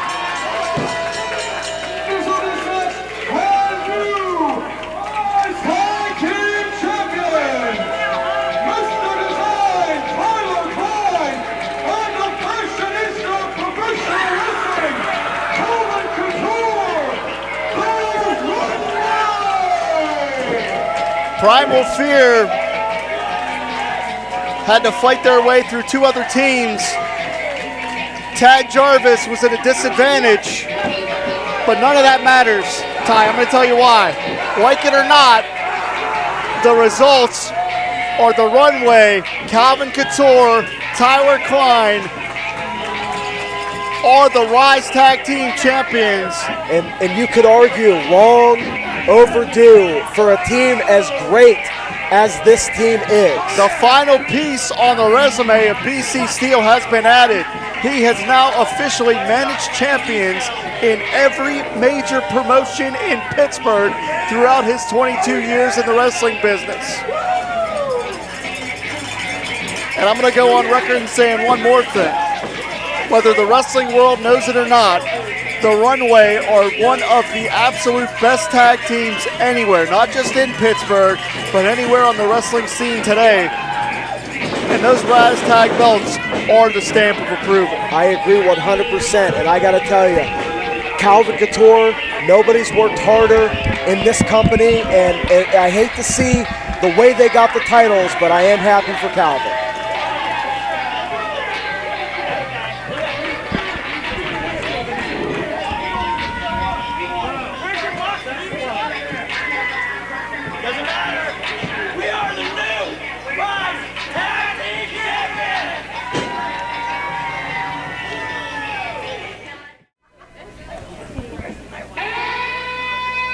This music gives me chills. And so does this man.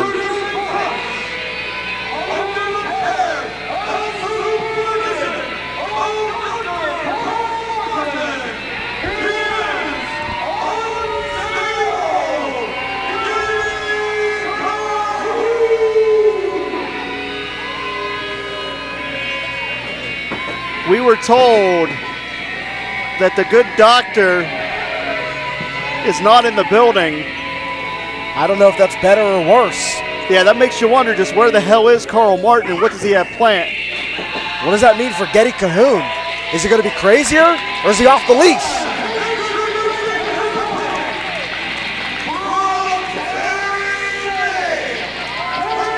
We're not waiting here, Ty. We're not waiting. And this rivalry started when Geddy Cahoon, under the care of Dr. Carl Martin, tried to asphyxiate the Reaper. And I don't know if this is ever going to get in the ring. I don't think they care there's a ring in the building. I mean, when lives are on the line, when lives are at stake, it's a completely different factor altogether. Ty, they come over here. Don't tell me to run. You're going to be talking to yourself. Even I'm going to get the hell out of Dodge. I don't think anything is going to pull these two apart. If they come over here, I assume I'll spend a half a second commentating with a dust cloud.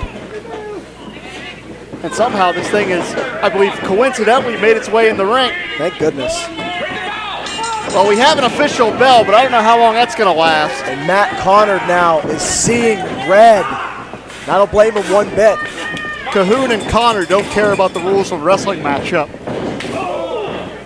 The devious Dr. Carl Martin, as we found out, tried to recruit Conard for his demented mission, and it was Conard that rejected that offer, which led to the emergence of this maniac, Geddy Cahoon.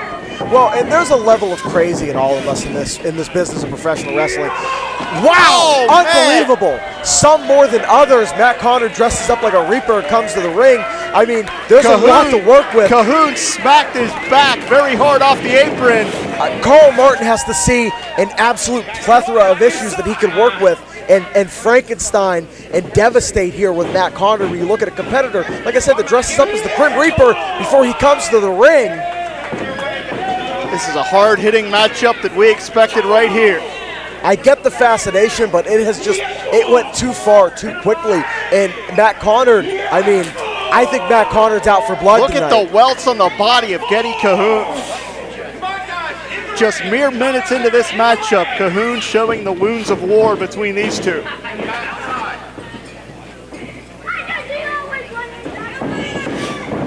Conard ducks under here. Matt Conard is just a man possessed. And coming into this contest, I mean, I was genuinely worried about my friend stepping in with someone that tried to kill him a few months ago. But I got to be honest with you here, Matt Conard, he's looking fantastic. But Cahoon now trying to ground this game. Yeah, Cahoon is so unorthodox, so unfiltered, so raw in his approach to violence, and that's exactly Cahoon's MO, violence. Ah, wow. Exhibit A right there. Sickening thud.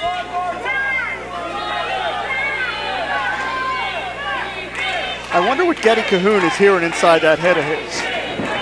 I don't think I could ever stand to hear it. Matt Conard whipped hard into the buckle now.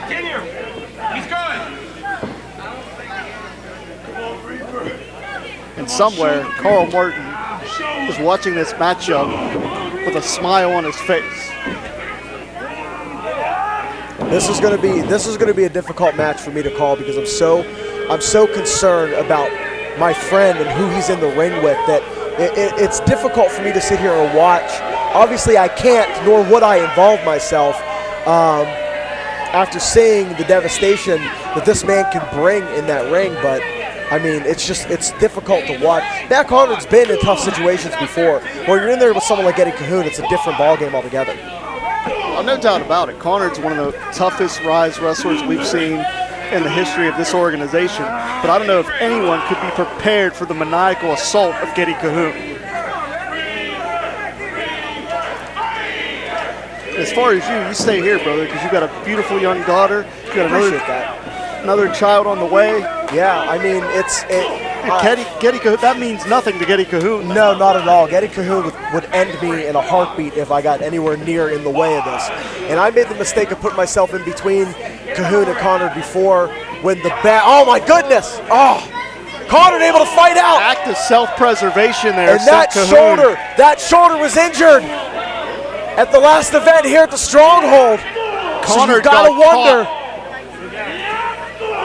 You can see the ring shift from the impact.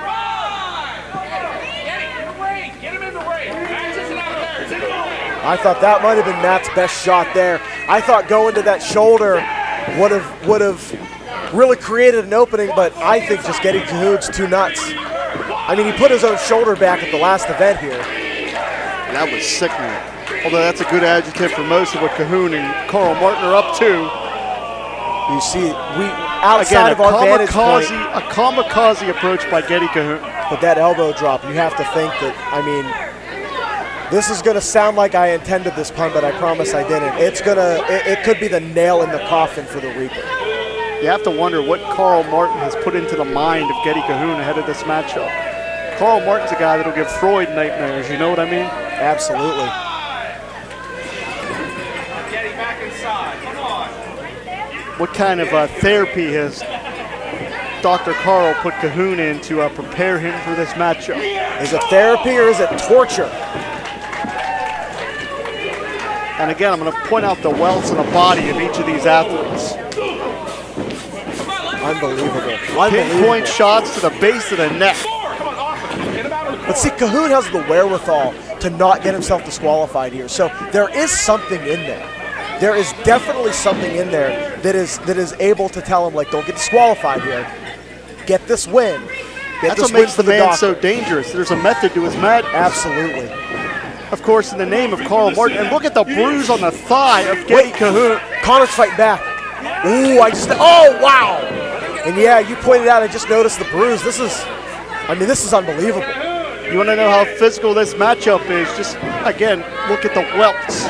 I'm sure our IndyWrestling.us cameras are going to, shoulders down here, I'm sure our cameras are going to be able to capture that bruise at some point. That is just a nasty example of what's going on in this contest so far. This crowd's trying to get behind Matt Conard here with chance of Reaper, but I honestly don't know if it's going to help at this point.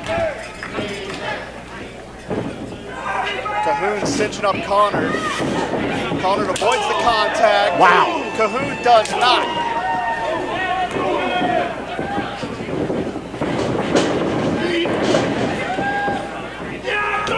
Wow!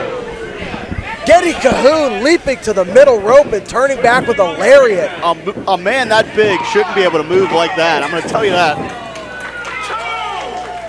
And this could be a situation where Carl Martin not being able to be in attendance here tonight may affect Geddy Cahoon because he can't turn to Carl Martin for instructions, for any care from the good doctor.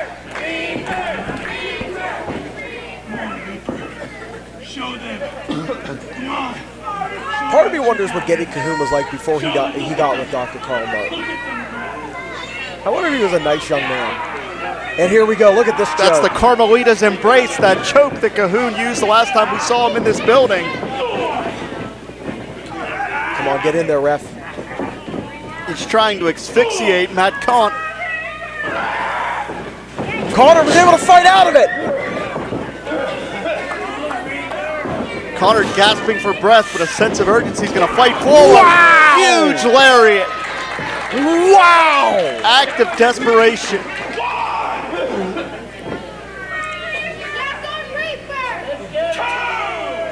And if Conard has any damage to the trachea, to the larynx, it could be too little too late, that lariat right there. Look at the physical toll that has been taken so far in this contest. But you got to wonder if Geddy Cahoon even feels it.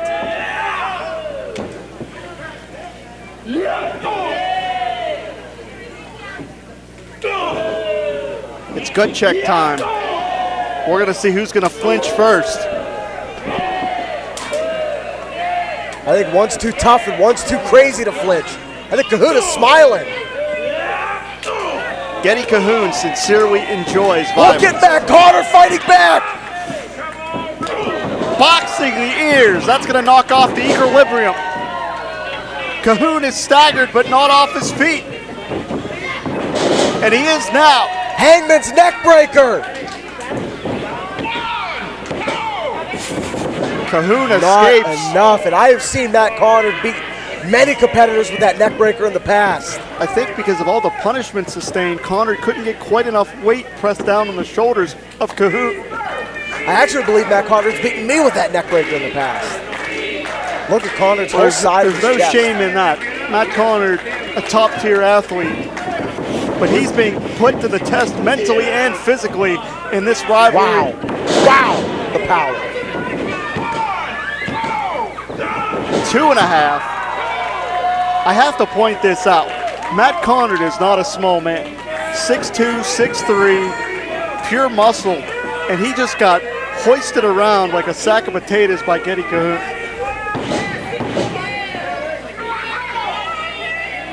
And Geddy has no one to turn to. accept his own thoughts, which is even scarier maybe than Carl Martin.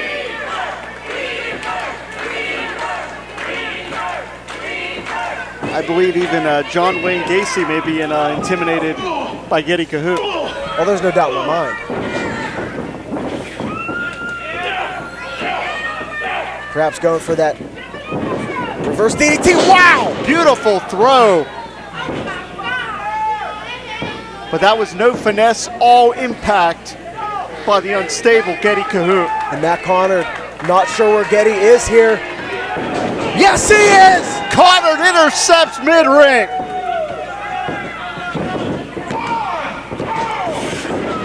He turned into the choke! Carmelita's embrace, Ty. You called it correct. Right into the vicious choke of the unstable Cahoon. Come on, Matt. I know I need to be unbiased, but come on, Matt.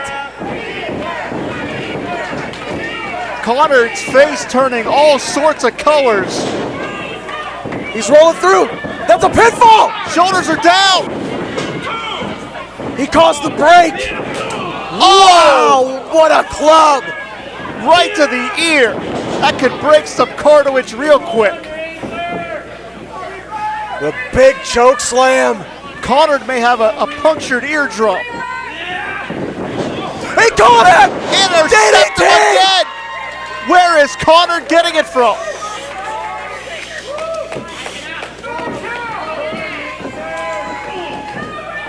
And this is the punishment! He's gonna go for it again! The exclamation point! He got him!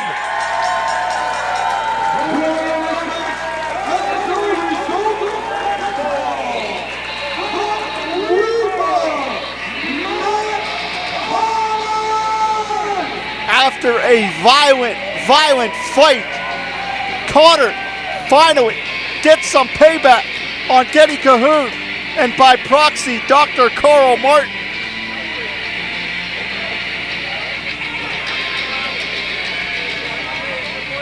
Ty, that was one of the most physical matches we've seen in RYSE history. I mean, you see the devastation imprinted on both of these competitors, on the chest, on the back, on the legs. But Matt Conard was able to outlast the devastation and pick up the victory with 2 drop-dead DDTs.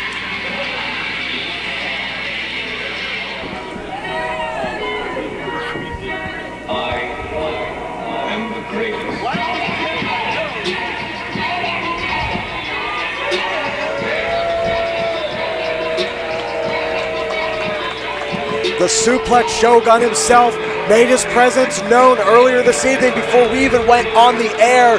We had 2 competitors, one making his debut in front of this crowd, and less than 3 minutes into the contest, the Suplex Shogun, Jackson Stone, came in and made a devastating statement that he has arrived here in RYSE and is taking that grand championship. Bottom line here, Ty Cross, this man, the Suplex Shogun, is one big, bad hombre.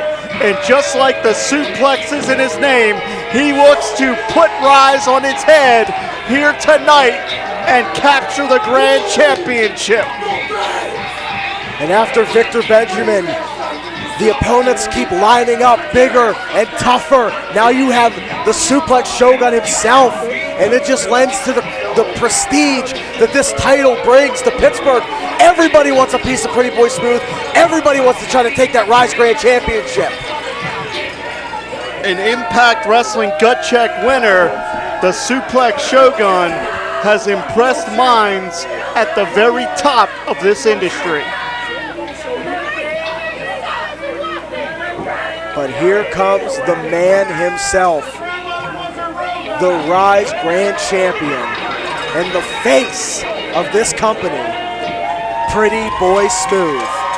Not a bad face to have, mind you, as the face of a company. PB Smooth has a champion's mentality.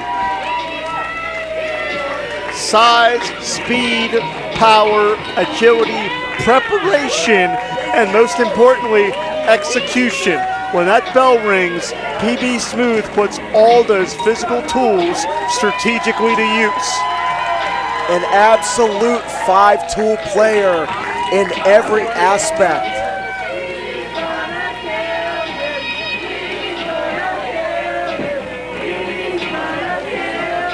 And for PB Smooth, as you can see, the fans here in Uniontown love him. He understands the responsibilities that come along with being a champion. And he's the type of cool champion that everybody in this building wants to be. All these little kids look up to Pretty Boy Smooth, the urban playboy, and they say, I want to be that cool. I want to be that guy. Well, technically at 6'9", pretty much everybody in the building looks up to PB Smooth. Absolutely.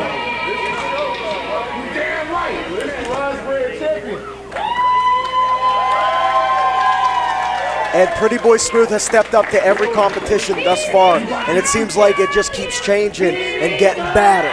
As imposing as PB Smooth is, the Suplex Shogun ain't gonna flinch.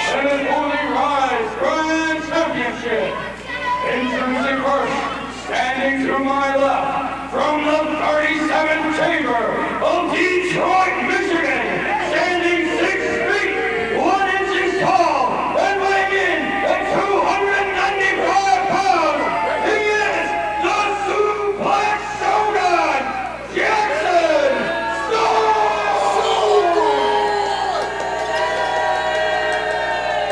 Big fight atmosphere in this building right now. I can't even sit down. This is amazing. And standing to my right, from the Players Club, via Hempstead, New York, standing at a legit 6 feet, 9 inches tall, and weighing in at 272 pounds, he is your RYSE Grand Champion, Pretty Boy Smooth! Pretty Boy Smooth has not taken his eyes off of Jackson Stone. This is as intense as it gets.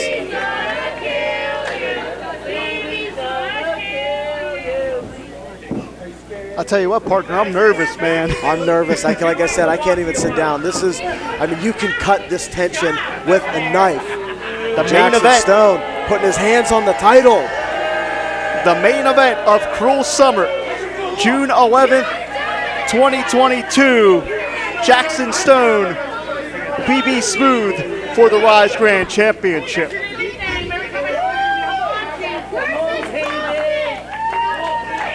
There it is, the title that everybody in the nation seems to come after. Everybody wants a piece of RYSE Pro Wrestling Gold.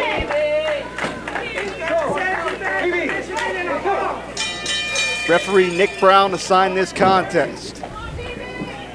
These two monsters will meet in the middle of the ring.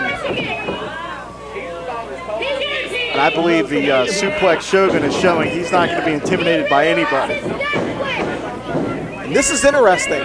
This is interesting because you got to think the Shogun has the strength advantage, but that height advantage makes a world of difference in this ring. Yeah, the leverage advantage for the champion, absolutely.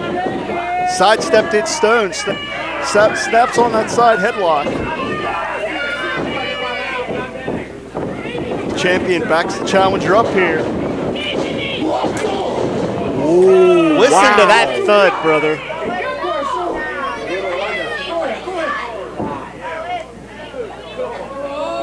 And is Jackson Stone going to bring the gut check to Pretty Boy Smooth here?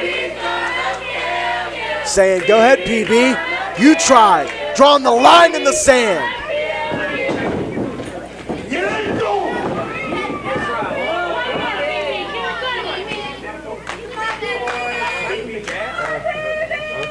You gotta love a hoss fight, Jim. These are two freight trains here, man. Here we go. Look out. Suplex coming. Suplex is coming here. Can Jackson Stone really get PB up? Wait. Whoa. Yeet. He got him. Nearly 300 pounds. Has Jackson Stone ever been thrown like that in his career? I doubt it. The Suplex Shogun has made his career by being physically imposing. The tables have turned for potentially the first time in his career. We're going to see how the challenger is going to handle the adversity here. That was Hafthor Bjornsson-esque right there for Pretty Boy Smooth. Right now. I know I'm big, but please don't fall. And we knew the ring wasn't going to contain this fight.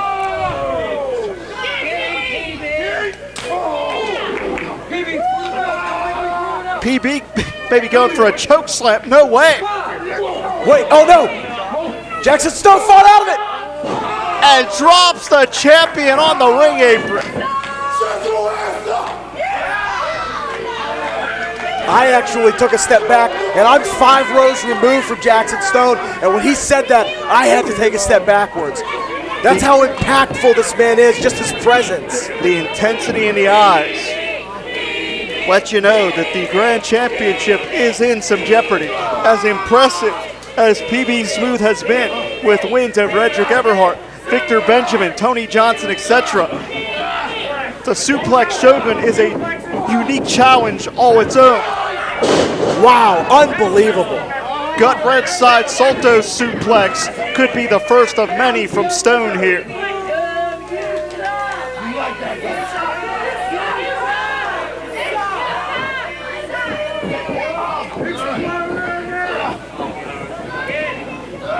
Stone interlocking the hands again, and the champion goes for a ride. And the practitioner of these suplexes of judoka, showing everything he could do in that ring. Shoots the half, gets two. And speaking of shooting the half, you and I both know about the extensive amateur wrestling background of Jackson Stone. Former collegiate amateur wrestler, former high school state champion in Michigan. This is unreal. I feel like Pretty Boy Smooth has never felt this before. The Urban Playboy in a position he's never been put in before. How often do you see anyone move PB Smooth like that? It just doesn't happen. I've never seen it in my life. I've seen him thrown down maybe once in a match, maybe twice. That was 3 in a row. And now just being manhandled by the Suplex Shogun himself. We've seen new tag team champions crowned tonight. It's not out of the question that the Grand Championship could change hands as well. Absolutely not out of the question at all. Wait a second! Instant intensity out of nowhere. PB trying from to the use champ. his reach advantage to throw those strikes. This crowd is loving the impact here. No pun intended.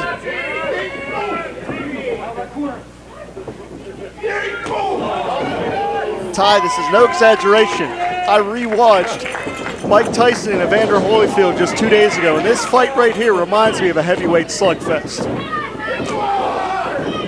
A real war of attrition between these two right here.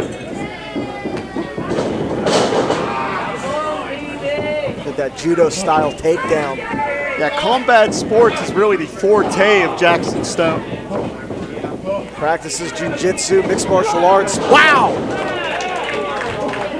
Using all that 300 pounds to drive the air out of the champion. Shoulders down here. Jackson Stone looks a little frustrated. You don't see that from the Suplex Shogun too often either. Well, when you're in there with somebody, you really start to realize how good they are. Are they that good? Are they better than you? Are they as good as you? It's frustrating if you think that you're a level above someone, like Shogun might think he is over Pretty Boy Smooth, just to find out, no, this guy's tougher than I thought he was. This guy's better than I thought he was. It's a frustrating thing to deal with in that ring. Reverse here from Stone. Charges in. PB avoids the contact. Hey, that quickness, wow! Diving lariat, and again I have to point out that Jackson Stone is almost 300 pounds. Pretty Boy Smooth got that shoulder up, but there wasn't a lot of strength behind it. We're finally seeing some chinks in the armor of PB Smooth. He may be finally having some wear and tear. And part of that is keeping up a champion schedule. All these title defenses we've cited previously. So grueling, the amount of competitors he had to face. Wow, wait for the pounds. Pretty Boy Smooth saw it coming and got the drop kick in. The competitors he's had to face up to this point, like you said, Tony Johnson, Edric Everhart, Victor Benjamin. I mean, it is just a laundry list of some of the best talent in this country. PB was holding those ribs briefly. You have to wonder if that splash that put all the air out of his system may have done some damage. And then to prepare for someone like Lee Moriarty, only to have the game changed on you like this. I mean, the fact that Pretty Boy Smooth is able to do all of this is unbelievable. No doubt about it, brother. PB charging in here, showing why he has that championship, because he can fight through all of the adversity. Again, the champion's mentality from PB Smooth. Pretty Boy Smooth, I think, went for a Northern Lights and didn't get it. Wow! Beautiful back heel trip, a leverage maneuver. Tremendous elevation on the leg drop. Now Jackson Stone kicking out with not quite as much strength as earlier in the contest. Jackson Stone's feeling a little bit more pain than he's used to. Could this be a gut check for Jackson Stone tonight?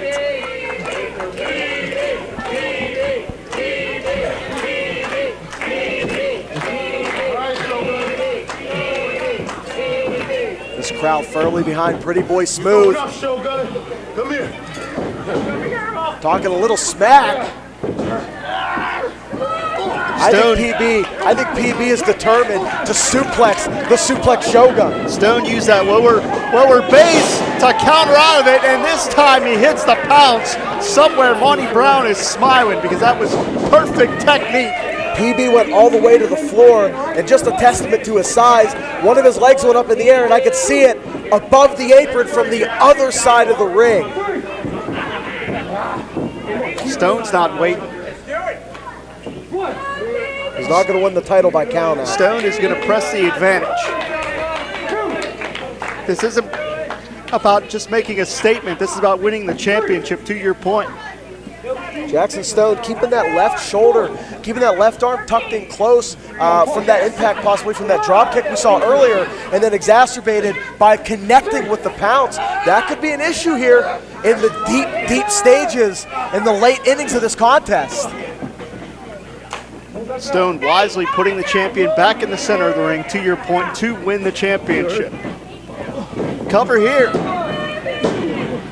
Pretty Boy Smooth able to kick out just too much time, and Jackson Stone doing everything he could to get Pretty Boy Smooth back in the ring, but just not able to do it quick enough. And I'm telling you, I think that's from the beating he's taken so far from Smooth.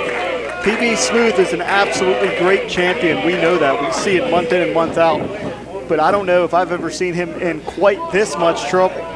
He is in peril, that is for sure. And we're going to see something here that I don't think is going to be... Wait a second! PB back to his feet! Cut him off there. What a headbutt. Oh, he caught him! I mentioned a heavyweight slugfest, and that was one big right hand to the face. And another. Wow! Jackson Stone doesn't know if he's in Uniontown or anywhere else. He's on Dream Street. That's where he is. That is unbelievable! He plants Jackson Stone. And he reclaims the championship. Successful is PB Smooth.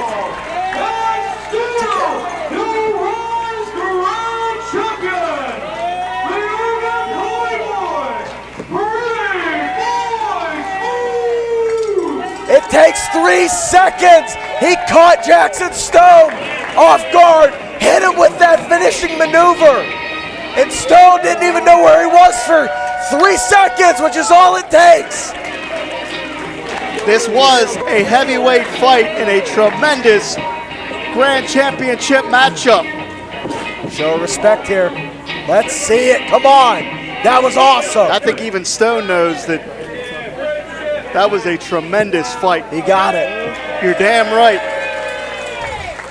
All right, Ty, I think we may be out of time here. So for IndyWrestling.us and RYSE Wrestling, my name's Jim Amato, you're Ty Cross. That's right, I am. We'll be back here July 9th for the RYSE Rumble. Independent wrestling legend Delirious on the card. I'm Jim Amato. I love pro wrestling. I hope you do too. We'll see you next time. Hang on, I'm going to hop on. Make sure I want to talk to you guys about legacy real quick. See, a few days ago, I wasn't sure if I was going to be here because my mom got in a bad car accident. She fractured her chest and her spine, but she's going to be all right. She's a fighter like me.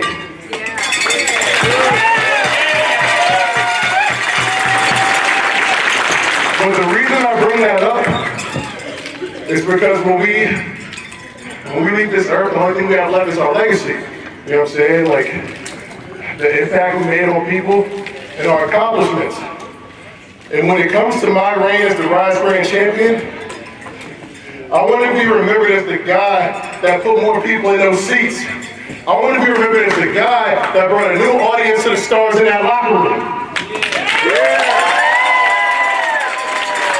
And I want to be remembered as the greatest, the hungriest, and the most dominant RYSE Grand Champion to ever step foot in this ring.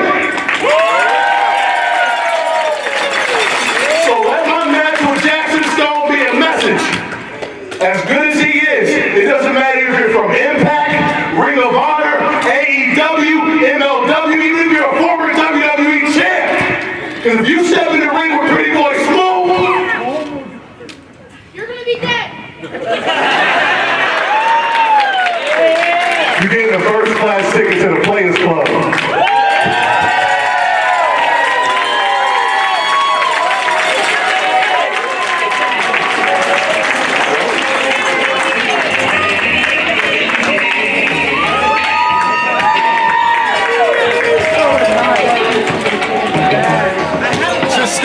For a long time, baby.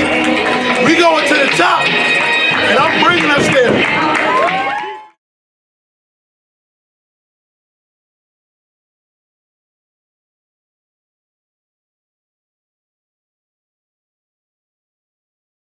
Sidekick Media Services. We are your sidekick in business for social media, video production, and more. Find out more at sidekickmediaservices.com.